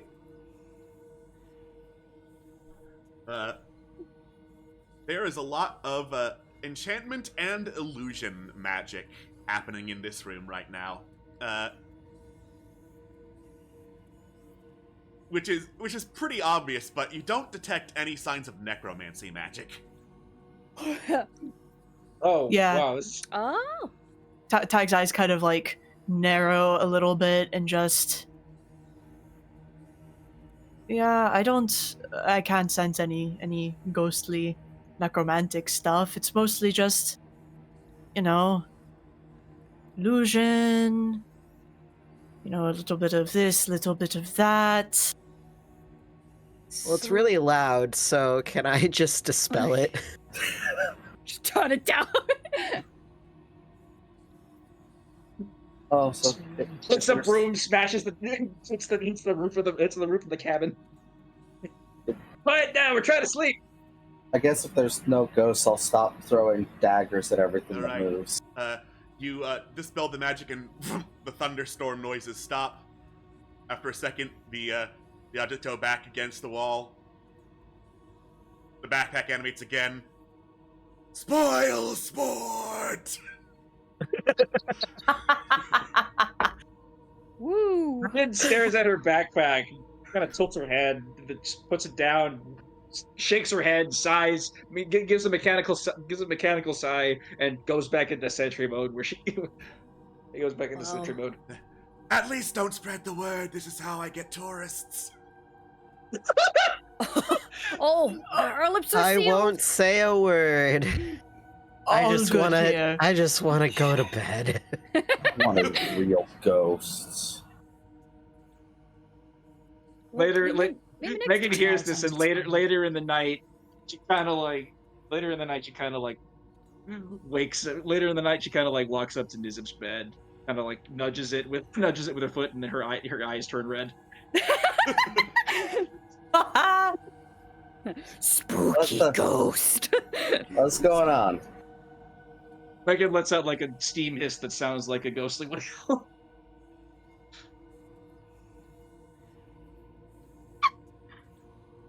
Her eyes are glowing red in the darkness.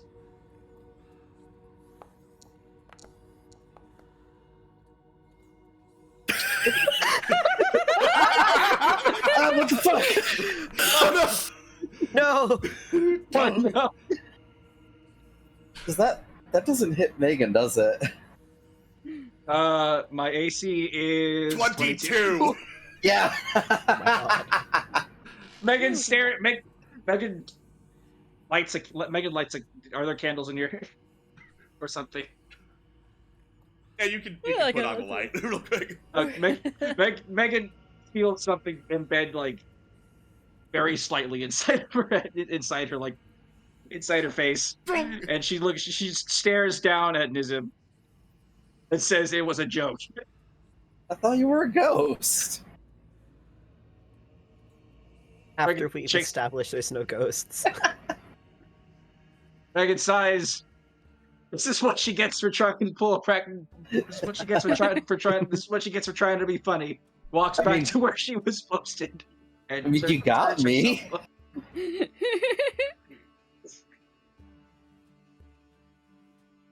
Alright.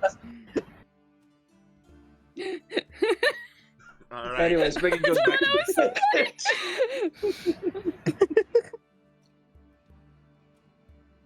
Morning comes.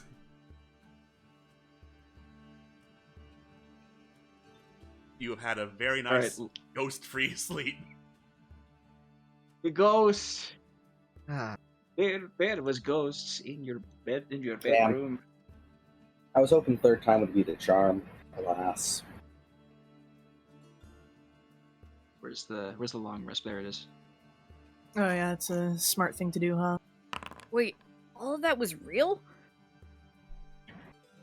I Yep. mean, Megan, Sure Megan was. as sarcastically as a robot can go, says yes. Well, I guess just a deadpan yes would do. real in the sense that it did happen, but not real in the sense that there was no ghosts. Oh, I thought that was some weird intoxicated dream. See, I don't necessarily know what you saw, so that might have been. I'm not sure. How are you feeling today, Nick? Well, could be better, but I'll live. It was a merry night. To say the least. But did you have fun? I did. That's what matters. Did we find that traveler guy, by the way? I was a bit distracted with Grog. Yes. His name was Roberts, and he was actually quite nice. Oh, good. It'd be a shame if we have to kill him. Well, that's why I asked Listen. his name, so that perhaps we may not have to. I'm just saying, I mean, that's a good idea, but if we start storming wherever Garrick is and we just start killing his minions indiscriminately, I mean, I'm sorry, did you say Derek? Garrick. Oh, I thought you said Garrick. I did. Yep. Yeah, that Quark. Warwick. Yeah, just roll up. Fuck you, fuck you, fuck you. You're alright. Cool. Fuck you, fuck you, fuck you. Yeah. Walk up to Carrick. What's up, Garrick? What did you just call me? I'm sorry, Derek. What did you say? I couldn't quite hear it. There's a lot of sand in my ear. I couldn't quite hear Just that. keep calling him a different name. Geralt Yeah, of that's one way Rivia. to take. That's one way to summon him. Well, if we're gonna call them Derek, we better get rid of him fast. Otherwise, we gotta be sleeping with one eye open for the rest of our Right. trip through Siberia. Sure, let's go get Derek. All right. Off you go to go find Derek. On your way out of the Ghost Ship Inn, you see several humanoids with snake-like tails gathered around, having breakfast. One of them going up, whispering among various other breakfast goers. Looks like he's getting rumors. They all turn to stare at you as you leave, the snake people. Oh. Oh, Why? Are snake people These- common in this area of Sideria? Nature check for me, please. Sure thing. Alright. That would be a 17. You are at the edge of the southeastern jungle, and recently there's been a lot of activity from Yuan Ti, who are snake humanoids that believe in the supremacy of Yuan Ti over all others. From what you've heard, they've even taken over the ancient elven city of Ormdell and established that as a base of operations. the snake Nazis. Ooh. Oh. Oh dear. Well, And here I was thinking that I could be like, oh, tail buddies, someone else who has tails, but no, they just no, they had to be Snazis. Yeah, it's they- not- they- I hate those guys. they probably hate that I've got two tails, just adds Yeah. to it. They hate you because you're not a UNT.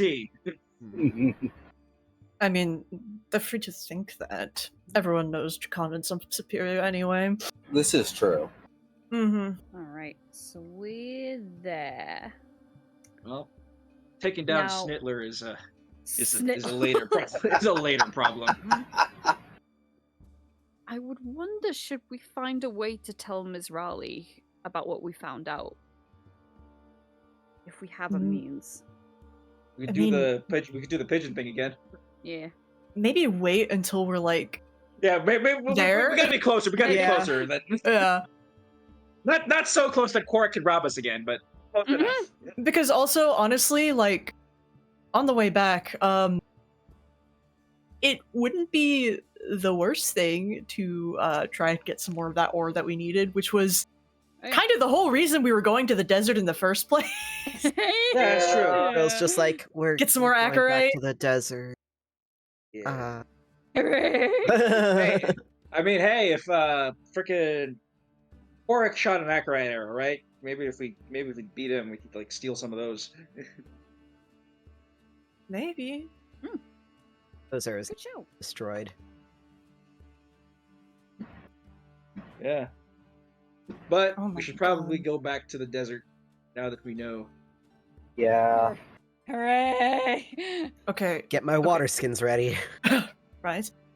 Imagine how much damage Zidane could do with an Acarite arrow. Oh my god. I mean, Bro, but isn't Acarite like super evil? Like, Zidane's corruption. someone- Puppy dog. As someone Today's who's giving been puppy hit- dog eyes right now. Just As Megan someone who's says- been hit by an Acarite arrow, it was not fun. Listen, how is metal itself evil? I'd argue it's in how you use it. I mean, if we want to go easy mode when we fight the Mad King, we should get some. just a little bit concerned about Zidane's, impressionability. Yeah. Especially if, like, puppy dog eyes just like go to like a really. I mean, if we find out that the metal itself is in fact evil, then sure, that's one thing, but metal's metal. Zidane's responsible. He's a good boy. Yeah, I'm responsible. You know, of all the people I would trust with an Acharai arrow, Zidane, you would be one of them. This is true. Yeah. No, I agree. Megan says, all right. Let's head to the tower then, so we can swoop. All right. Yeah. Let's swoop. All right. You start on a swooping over to that tower. Yeah, it's just a day over. Nice. Yep. It's relatively close, so you're not going to get there at end of the day. You get there after a couple hours and manage to activate the travel rune, swoop on back over to the desert, and get down in time for dusk to fall, and it start getting hot as hell. Cold as hell even, because it's desert at night. Yay. Yay, we're done with the desert! 1 session later. Yeah. You're never free of desert.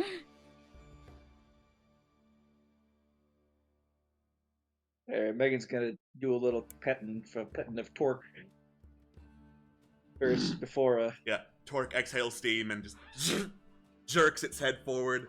It's like trying to do a nuzzling motion, but it's like clearly very jerky.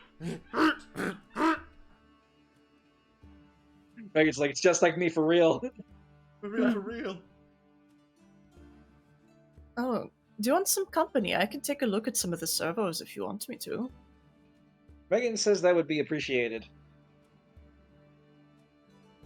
Yeah, I wanted to ask you a few things too, if you don't mind. Megan nods. So, during that fight, you kind of... I remember hearing you... kind of a blur, honestly. I remember hearing you mention that something about that's what your swords were made for. I thought you didn't remember, like, things about, I guess, your past and stuff like that. Megan nods. She says that while she doesn't remember past, she said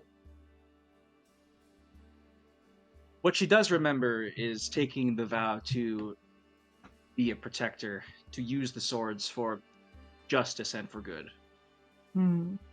She doesn't know what she did with them before her memory banks failed her, but she knows what she can do with them now. And if it's to serve justice in an unjust world, then that is the duty she will take up. It would be nice to know, it would be nice to remember some things, but for now, what is important is using these swords to do good and protect the people that she meets. Ty kind of nods. They had at this point like climbed onto Torque's back and kind of like fiddling with the neck joint with their tinker's tools and just... Megan says, "Be gentle." I've worked on you before. You know how clever my claws are. Megan nods. But no, you're doing a very good job of it so far.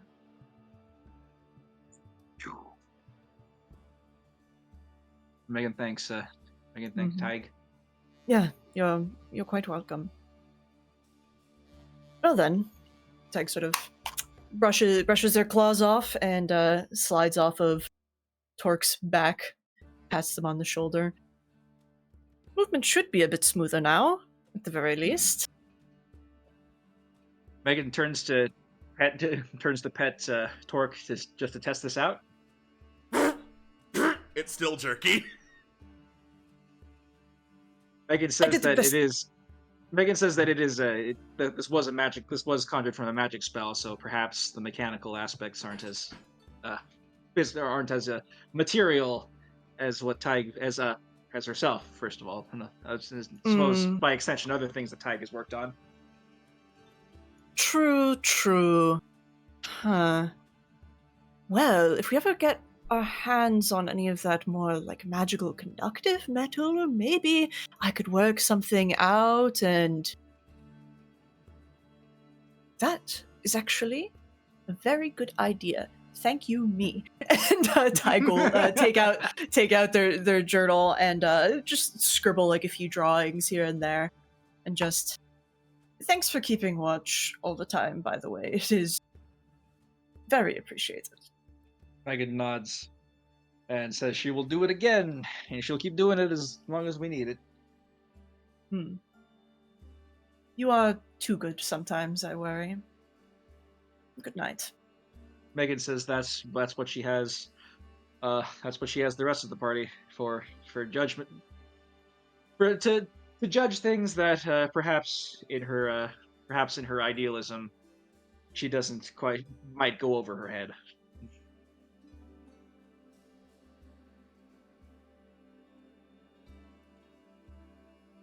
She's an idealist, but perhaps not a naive.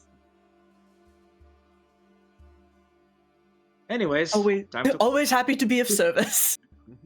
Anyways, time to watch. It's time to watch. All right, let's perceive.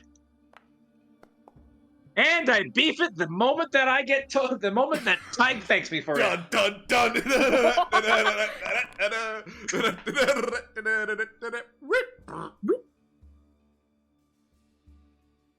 Yeah, you beef it. You don't see anything. Megan says, there's sand in my lens. Well, next person. Let's go.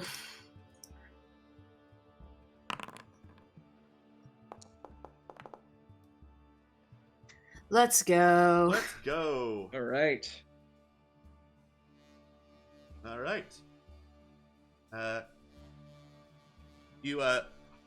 You notice, looking around, there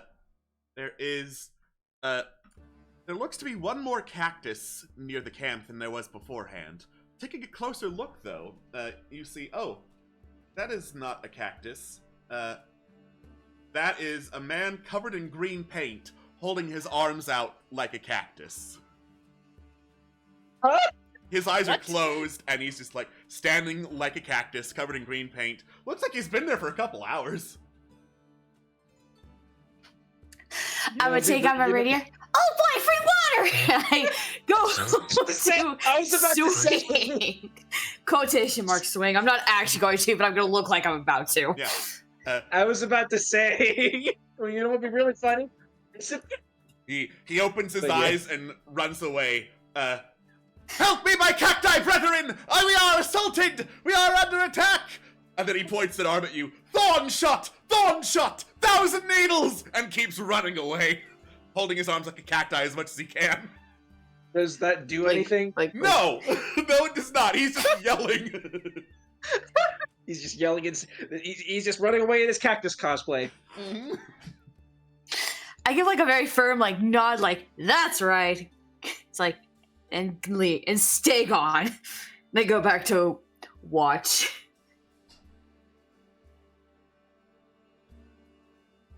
All right. You do not see any more cactus men. Man, so lucky he got Zidane instead of Nizip. Yeah, that guy would be dead. Dead. That's just 10 times over, maybe. That's just a man with a cactus sona. Hey, you know, whatever floats his boat, I guess. Yeah. Yeah, preferences. Yo, druids are whack. Hey, man. Not in front of Trill, dude. I'm so hoping he comes back for my watch.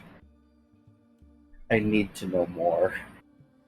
I'm just curious at this point, yeah, honestly. Alright, third watch is good.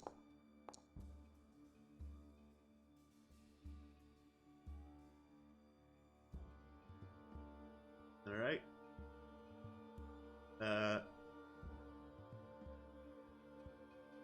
you hear the whipping of sandy winds nearby and look out, and it looks like sandwalkers are moving around near the camp, groaning, grabbing a cactus and draining water from it until it just gets shriveled up into nothing.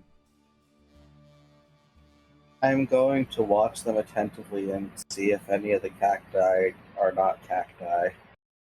These appear to be I all can't- actual cacti and not a cacti cosplayer. Okay. Because if so, I might have to step in, but otherwise they can do what they're doing. I don't care.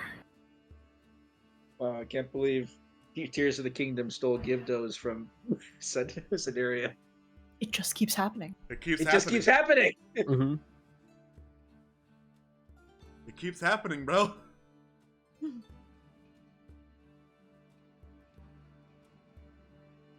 They don't appear to notice camp, and they keep on going after drinking their fill from cactuses. Do. Alright. And as dawn arrives on another day, we are gonna take a break for us to get hydrated. It may not be from cactuses, though. We will see you all in a couple of minutes. Don't go anywhere. Bye-bye. Goodbye. Bye.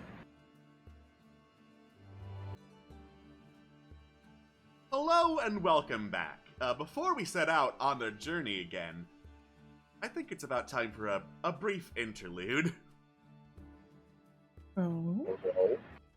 Uh-oh. Oh. Oh no. And you're certain that these misfits are a threat to me? Found my hideout. Bound to be looking for all the others. They say that they want whatever's in there, and the things I keep in there are vital to keeping you safe, Majesty. Intriguing.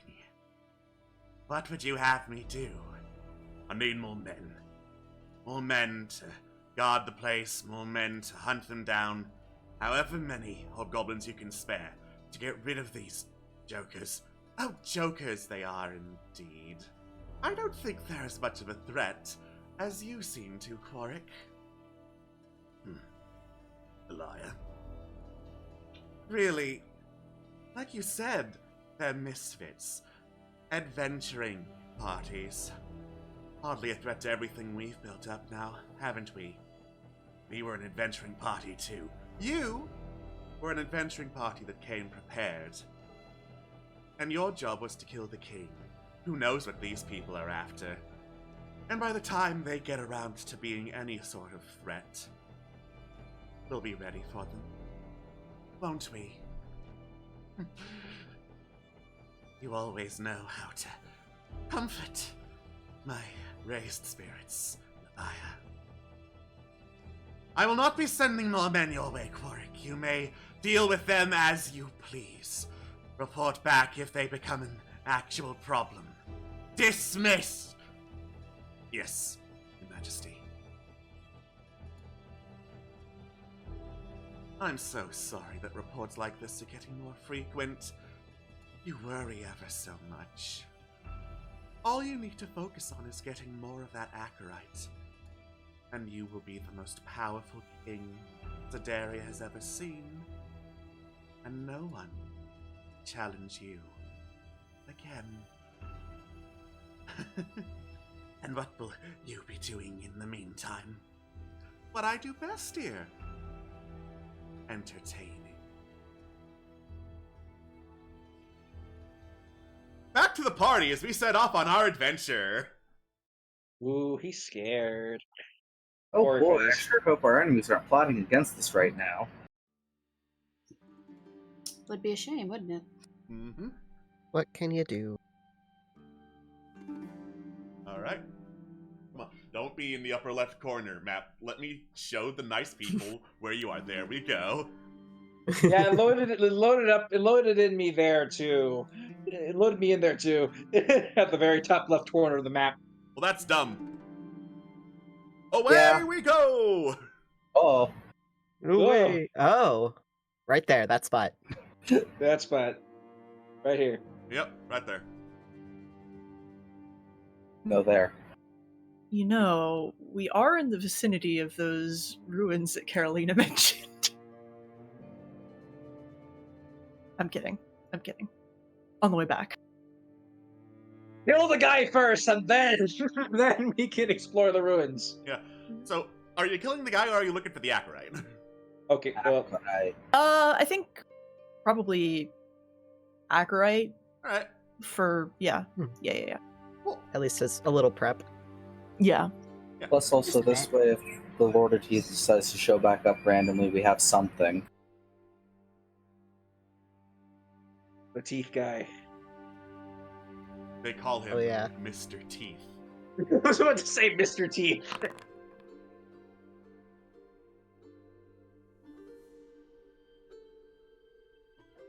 All right.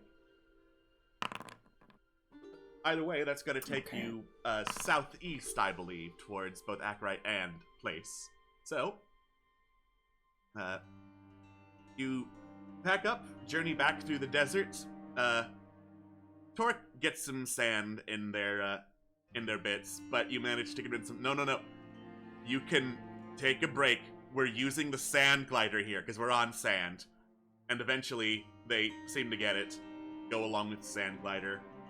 You pass by the town of Bentheroom on your travels, and eventually you manage to get past it, back deeper into the eastern edge of the desert, as dusk falls. All right. I gotta be extra careful on the watch tonight because I don't want us to get robbed again.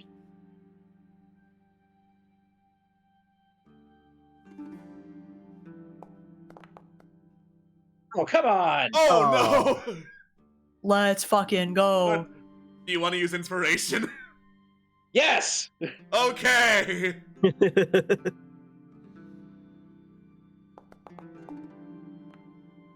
You can't be serious. Come on. Well, it's not. It's not a 1. It's not a 1. It's not a 1. I'll take it. It's not a 1. And to be absolutely fair, even with the 6, it's very hard not to hear hyenas cackling nearby.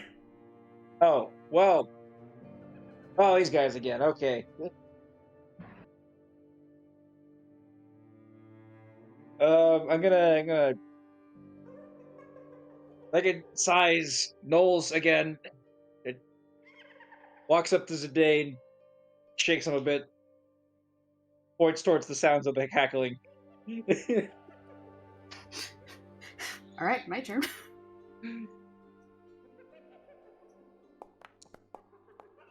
That's more like it. Oh yeah, you definitely hear the cackling and can pinpoint the direction they're coming from. It sounds like they're coming from the east. Yeah, I point to the east, just that way. All right. Are they coming towards us? Sounds like they're approaching, yes. Okay, I'm gonna wake up the rest of the party and warn them that we got Knowles. We got Knoll company. Oh boy. Alright. The desert. I it'd have be too missed the yeah. desert. It'd be too much trouble to pack up. Let's pack up and leave. So, what's we want? How we feeling about fighting? Oh, I'm down. I'm They down. won't stand a Cracks chance. knuckles. Alright. Let me just make a couple checks real quick. Alright. And then this. As you see them approach over the horizon, it looks like there are about 6 Knoll Raiders and one creature that looks like it has the head of a giant badger, the legs of a deer, and the body of a large hyena.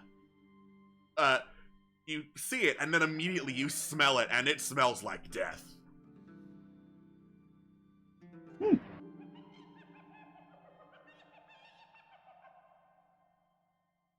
Is this like an artificial creature or something? Yeah, like Arcana or nature for me, please. I would absolutely love to. I'll roll with Arcana. Alright. Okay. That would be a 15. 15. You've heard of creatures like this. They are called Lucratas.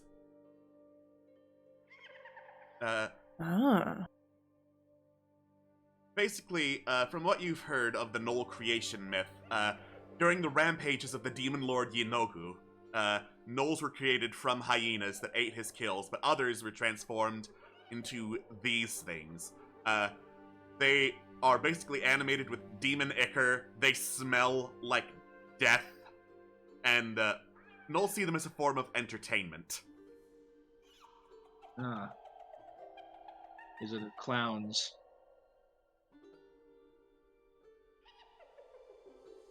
Yeah, Something. Ty relays all that and just.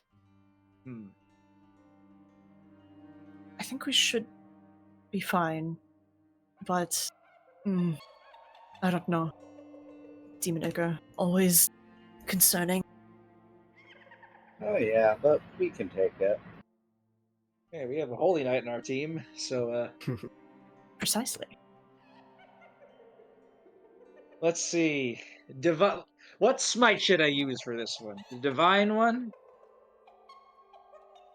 Yeah, most likely. Yes. I mean, Sounds is there multiple Even of so- them, or is there one big one and then some others? One Lucrata and then 6 gnolls. I mean, you could always just stack smites onto the Lucrata. yes. You The know divine smite specifically does like increases more damage. Increases more damage against like undeads or fiends. You know what? For the sake of quick random battles, I'm going to let you have an attack. We'll see how much damage it deals, and then based on that, I'll have a degree of success for the random battle. Okay. So, just roll a great sword attack first, see if you hit. Okay. Where's my greatsword? Where's the macro? There it is. Hey. Turn on. What's going on? There we go. Yeah, I don't have a target. I'm gonna have to do this manually. Hang on. In the meantime, I'll just show a picture of what a Lucrata looks like. Ooh. Oh, yes, thank you. I would love to see. Ugly. Oh, that is ugly. Awesome. Horrible, thank you. Horrendous. Alright, well, I guess I'll have to just... Megan is too far away. Megan is too far away, her range is only 5... Whatever, Yeah, I don't care. 1 second. No, not to the castle. Okay, I need a... He's coming. There he is. Hey. Alright. Get over here, you! Alright, forget that. 5.3 feet away. Alright, There! fine, Get fine. on top of him!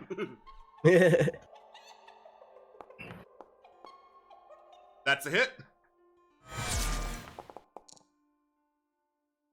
Bang! And then stack some smites on, why don't you? Yes, I will. Oh boy. There's the divine smite. Oh, Powerful. Yeah. Does it count as an undead or a fiend? This is a monstrosity. Okay, monstrosity. Okay. Close, but it only counts as horses and hand grenades. Anyways, should I? And I can multi-attack, right? Yes. Okay. Let's give that one more again. Okay. Oh. Nice. And can I smite again? Yes. Okay. Oh, paladins are cool.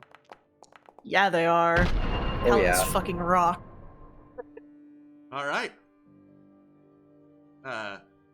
So that is a sizable amount of damage to the Lucrata. So with that, I'm gonna go ahead and put Megan back, clean up some blood.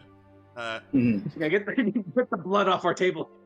So for the sake of making random battles quick, I will say that Megan's Alpha Strike, combined with the directions of Zidane finding Lucrata and pointing it out, does a sizable amount of damage. So Lucrata fights valiantly, the gnolls also, like, chipping in with longbow shots from afar and taunting. But since the whole group is basically aware of where Lucrata is now and what the gnolls are, they're fully alert, you take a pretty sizable victory.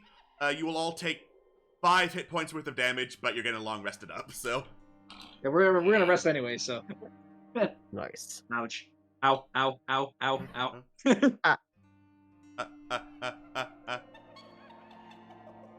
Oh, well, Swift's dead. Swift's just dead. Swift's just dead. Oh no! Anyway! Zoop! Nix would summon Swift immediately, so... Alright. Oh, no, I'm dead anyway. No one tell Queen. Let her find out that Swift is dead. It'll Okay, be a total plot twist that Swift died. Oh no! Anyway. Here's a tour of the northwestern part of the map again. Yep. Yep. I know, right? It always loads us in there for whatever reason. I think it's doing that because your tokens are hidden there. I combined them all together to make the Yeah. the wagon. Ah, gotcha.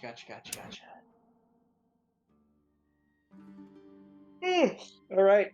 Well, going back to sentry mode. Is it? Is it third watch time? Yep. It should be second watch. Oh, second watch? I thought. Oh. Okay. Well. Yeah, you Zidane, woke Zidane, go. so... Okay, I woke Zidane. And he looked for Knowles. Alright, let's try the second time then. Electric Boogaloo. Move! Rip. 12. I mean, you know, your natural perception saves you, but Yeah, but still, that's just a rip. Alright. So... You look around, seeing if there are any traces of more hyenas coming through. And instead you hear the beating of very heavy wings. Look up in the sky, and there is a lion-like figure with wings and a humanoid face floating around that spots the camp and descends. Looking we need closer one of at those. it, now you see it is a sphinx, like the one that you Oh, met we don't. previously at the tower. Just No scorpion tail. Okay, we No don't need scorpion one of those. tail. Yeah, I'm just a little in awe. It's just like, oh, I didn't think I'd see one again. Oh, this is actually a little cool. Is it the same one or is it a different one? It's hard to tell. A lot of sphinxes look alike. Okay. We didn't get a good enough look at the last one. Nope. alas. It'd be funny if we just all started shouting, "Man! Man! The answer is man!" I didn't even ask the question yet. Yeah. Nope. But you didn't ask the question. No, you still answered. Die. The timeless eons have granted me boredom. I seek wisdom and will impart wisdom in turn. Do you accept these terms?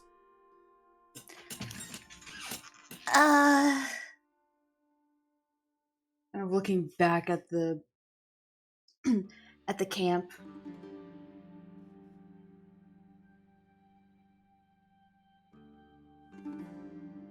Megan Uh, turns towards Zidane and asks what's up, and then looks up and sees the Sphinx and says, "Oh."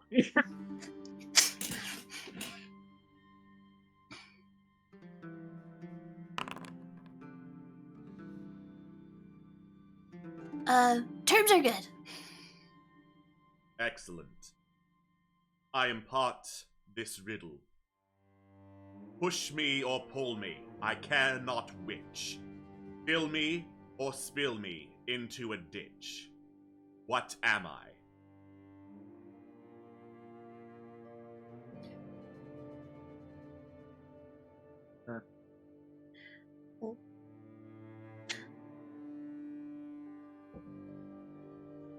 Pull me or push me, I cannot which.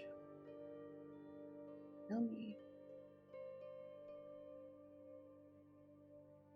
Or, Could you write that down? 1 moment.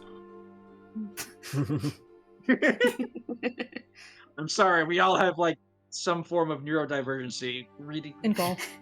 We are very neurodivergent. Push me or pull me, I care not wish. Fill me and spill me into a ditch. Is it a... Could be a pump. No, that sounds too dumb. Hang on. Push me or pull me, I care not wish. Just fill me and spill me into a ditch.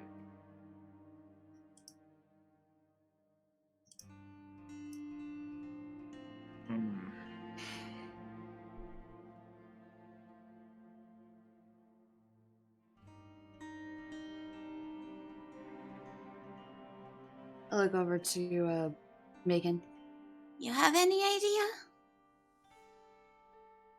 Regan considers for a moment and shrugs. Let's see. Okay, let's brainstorm. Let's brainstorm out loud for a bit here. What do you think? Yeah. I didn't mute myself, did I? Okay, I did. Nope. Okay.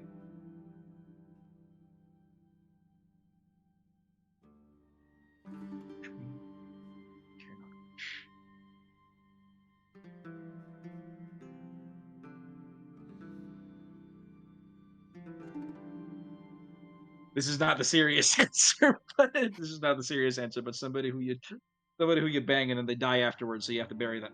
I'm kidding. Let's see.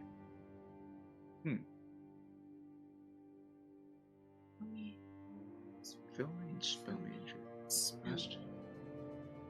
So, like, the second one makes me think watering can, but what does that have to do with pushing or pulling? Wagon? Would it be a wagon of sorts? Considering pull or push, you'd think on something like wheels. Yeah. It's not a dump truck because this is a medieval setting and they don't have those here. Yeah. Nope. That'd be really funny, though. It would be really funny. How are we supposed to know that? You're a robot. How do you not know what a dump truck is? Anyways, let's see. Fill me and spill me into a ditch. Jane Paul has a suggestion. Oh, what is the suggestion? Let's see. Wheelbarrow? Mm-hmm. Wheelbarrow. Oh, yes, a wheelbarrow. Wheelbarrow sounds about right. Yeah. Okay. Yeah. We were on the right track with dump truck. Because like you can pull a wheelbarrow, right? Yeah. Mm-hmm. You can wheel, you push it. Yeah, because you gotta move it around. You gotta move it around to get it to places, and then it's good for moving a lot of dirt at once. So 500 for wheelbarrow. 500 for wheelbarrow. Truth accepted. What wisdom do you seek? Oh, now comes the hard question. Yes, this comes the big question. There's so much we could seek. What should we ask? A question flies away. Not question. Do you really know everything? Yes. Flies away. Flies away.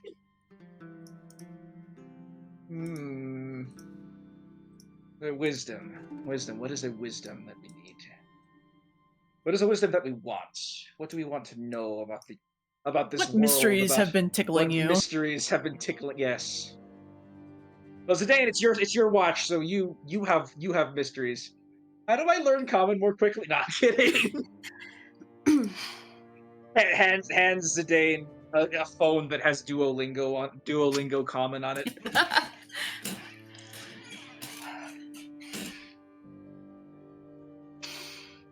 Question is, do I go for, big question, or do I go for something very personal? That's the thing. I have questions for both. Which one do I pick? It's all you, baby. It's all on you, whichever you. you want.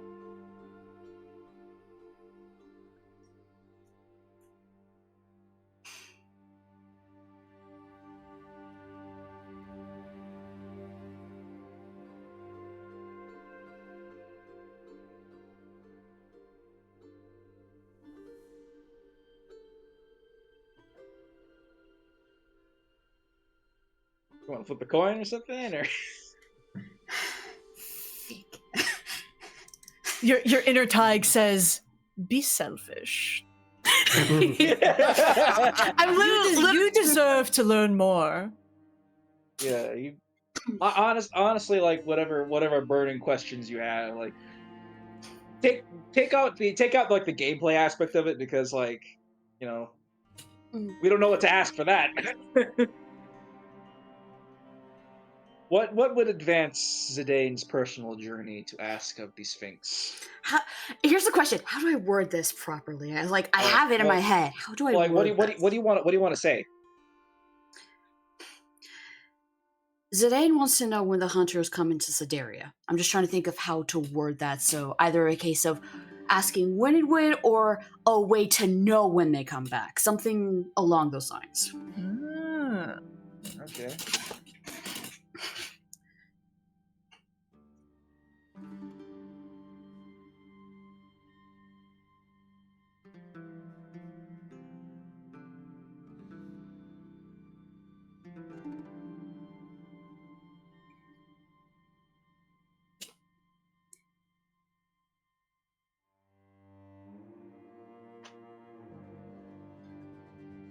Is there a way for me to know when the hunters with the blink dogs come back to Sidaria? The Sphinx's eyes glow for a minute, and then blink back.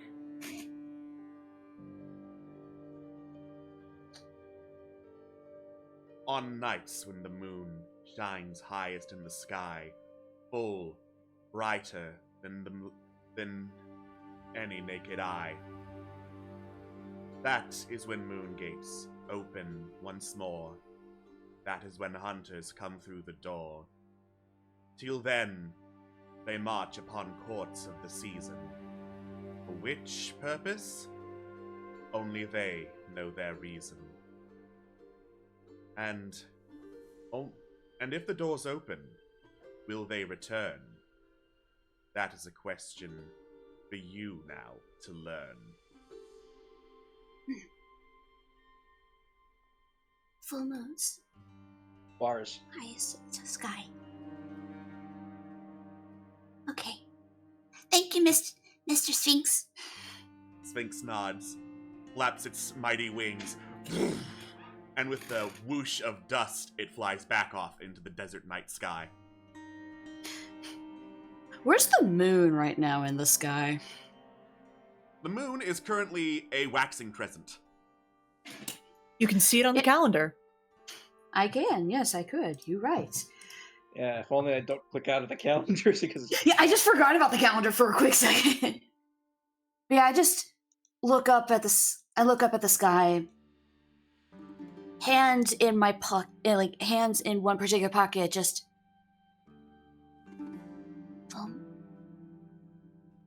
One day soon. Up.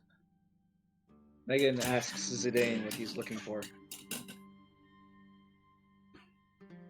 There's a hunter with blink dogs. You would have answers for me. Megan nods. She says she knows what it's like not having answers. And that she hopes that he finds the answers he seeks.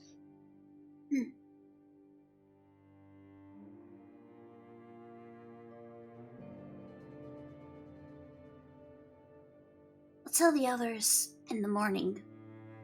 Hopefully the next full moon,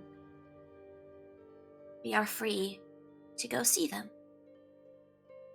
Megan nods.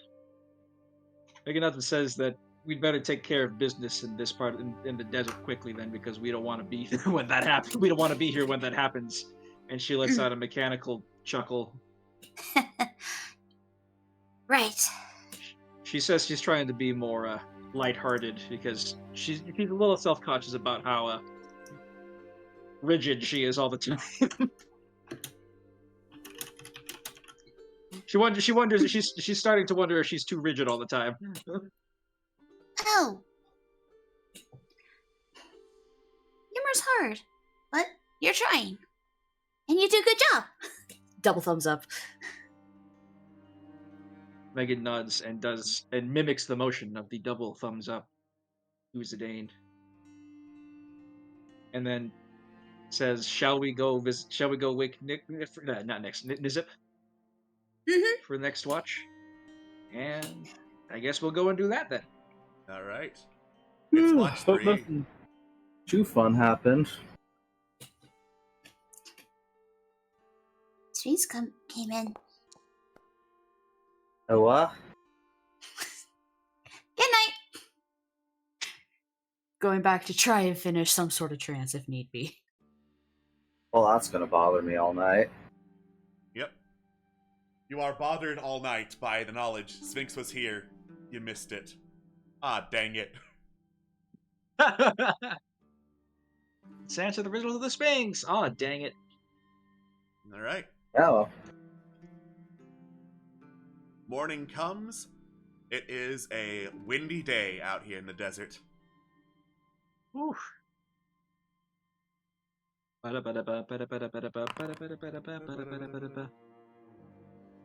Oh yes, long rest. We need to do that. Especially since we took damage in the night because of gnolls.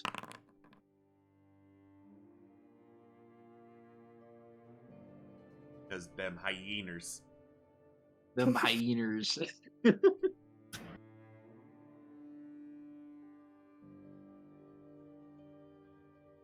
That ding dang hyenas.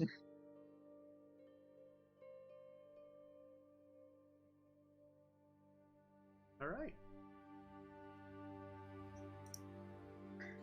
Hey. Morning, everyone. Morning. Guess what? Guess what? Guess what? Guess what? Guess what? What? What's up? What's up? A sphinx came in during the night. Really? Megan nods and says, "Yes, there was indeed a sphinx." yeah. Elaborate. Sphinx came down, asked a riddle. I answered correctly. Megan helped. Thank you, Megan. Megan nods. And I asked my own question. Huh. So I have a favor for all of you. Sure. Megan What is says- it? Head Megan back. chimes in and says it's important. You remember the house we saw with the blink dogs? With the blinks? Of course. Vividly. Can we try to go back by the next full moon? Probably. The hunters might return then. Okay. That'll be what, next 10 day? Yeah. Yeah, I mean, we can attempt to do so. Assuming that we're not stuck in some situation, right? Mm-hmm. Yeah. Well, let's try to be quick. We got this. We're strong. Megan nods. Indeed We we are. are strong. I will tolerate this for more hunters. We can talk shop, I believe, is the common term. Thank you, Bart. Barkat's such a guy. Yeah. Barkat's just a dude. Barkat's a fella. Barkat is with us. I noticed that we don't attach any adjectives to this. Barkat is. Barkat is. Barkat is. Correct. All right. So pretty early into the day of the journey, Zidane and Trill, you can hear something moving softly behind you. You look back, and it looks like there are two lionesses following you at a distance across the desert. Like stalking, following, or just following? Yeah. Looks like they're in stalking behavior.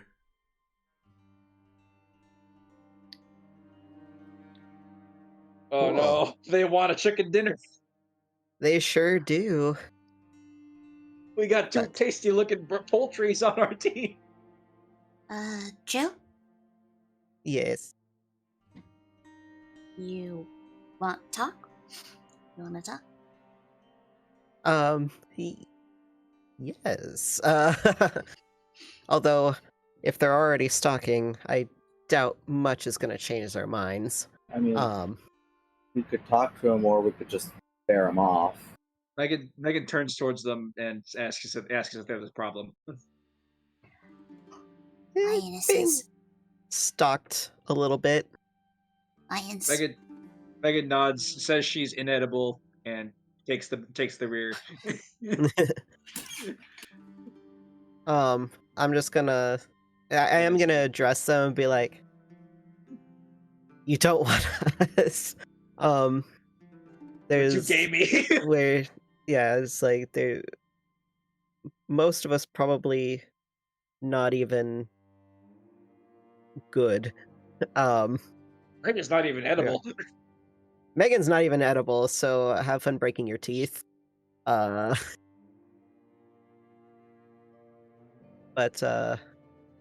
I assure, like, we mean you no harm, but if you decide to follow through with your actions, like, we will have to defend ourselves.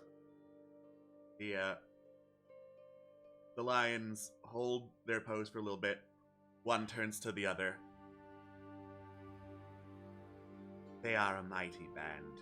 They wield death sticks. And they look to be sticking together. So frustrating. But I suppose we'll have to look for Eve and the young ones. They will be disappointed. They are always disappointed. I feel bad. We've been in the desert for a little bit. Would I know, like, a particular, like, other area that might have better game that I could point them in the right direction? No. You've been in the desert for a bit. Better game is shrug. Hope you see something alive. So are they gonna leave, or do we gotta make a chew? Are lions native to the desert in the first place? They can go through, yeah. It's hot enough. Okay. Yeah. Okay. You're at the eastern edge where it's like kind of wildlands meets desert. Kind of savanna area, so yeah, they'd be around here. Okay. I kind of... You Oops. might have... I dropped some rations. Oh no. Oh no. Oh no. What will we do? Oh no. Now the robot Oh, can't eat. no. Now the robot can't eat. Oh robot will starve. Oh, what a travesty. Shame. Alright. Once you move on after, oh no, you've dropped some rations, you do see the lions approach, sniff, hear vaguely in the distance. Not exactly gamey meat, but it'll do. How exactly do we carry this? I guess, like, one of them just, like, grabs the rations tin in their mouth, and they walk off with them. Well, lions helped. Yay. Alright. The rest of the journey passes without any wildlife or bandit encounters, as you get some shade beneath a big old mountain overlook, basically, and take a rest.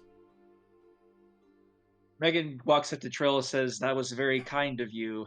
You should be full of pride for that."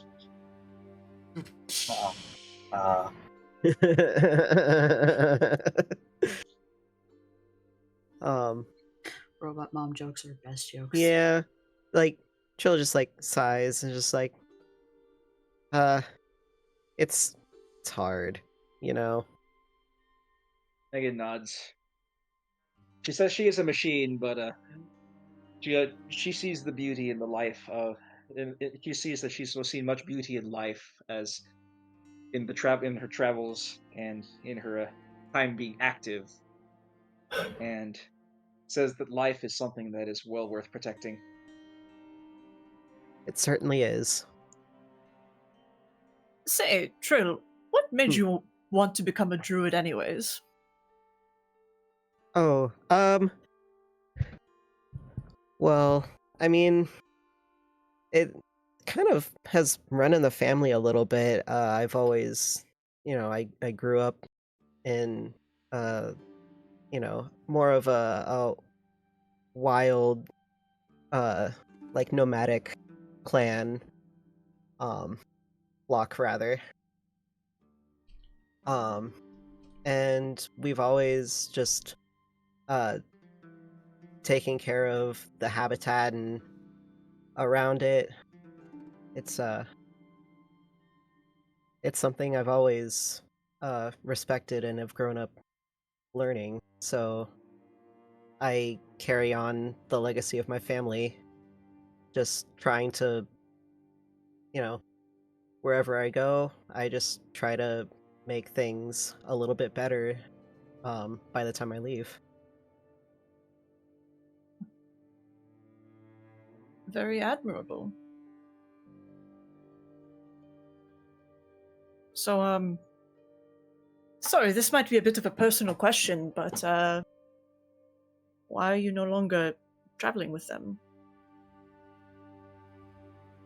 Oh, well, sorry. It is. Listen, it's all good. If it's too much, it's too much. Yeah, it's hard. What I will say, is just, it's good to be mindful. We had a run-in, with our main, our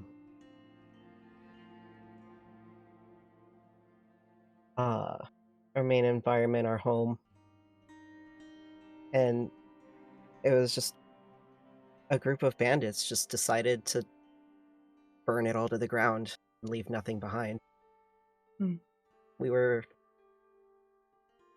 forced to either flee, but a lot of us just perished. I had to move on alone. I'm sorry. No, don't apologize. I'm sorry that happened to you. Zidane goes over and gives Trill a hug. Yeah, Megan also kneels down, wraps her arms around them both. Thank you. Pats Trill on the back gently. Say, Trill, leans in. say tonight, I might take a watch. If you want me to, I can work over your feathers a little bit, do some preening. I appreciate the offer. Thank you. Yeah, of course.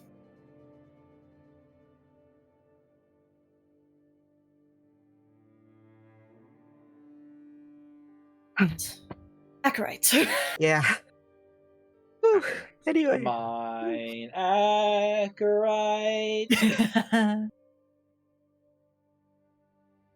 All right.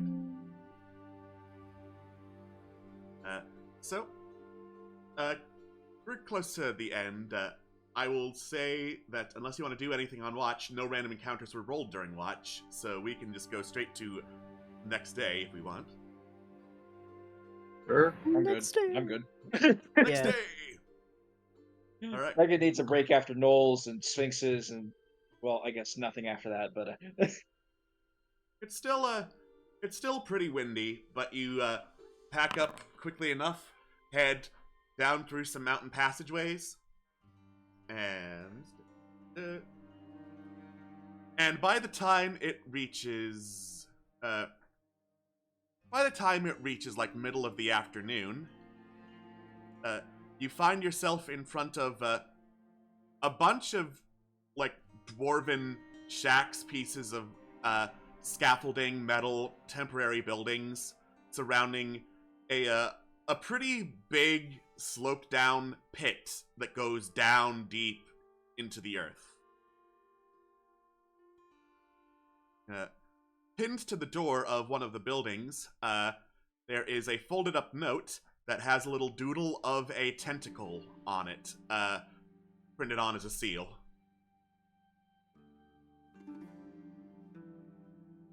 Huh.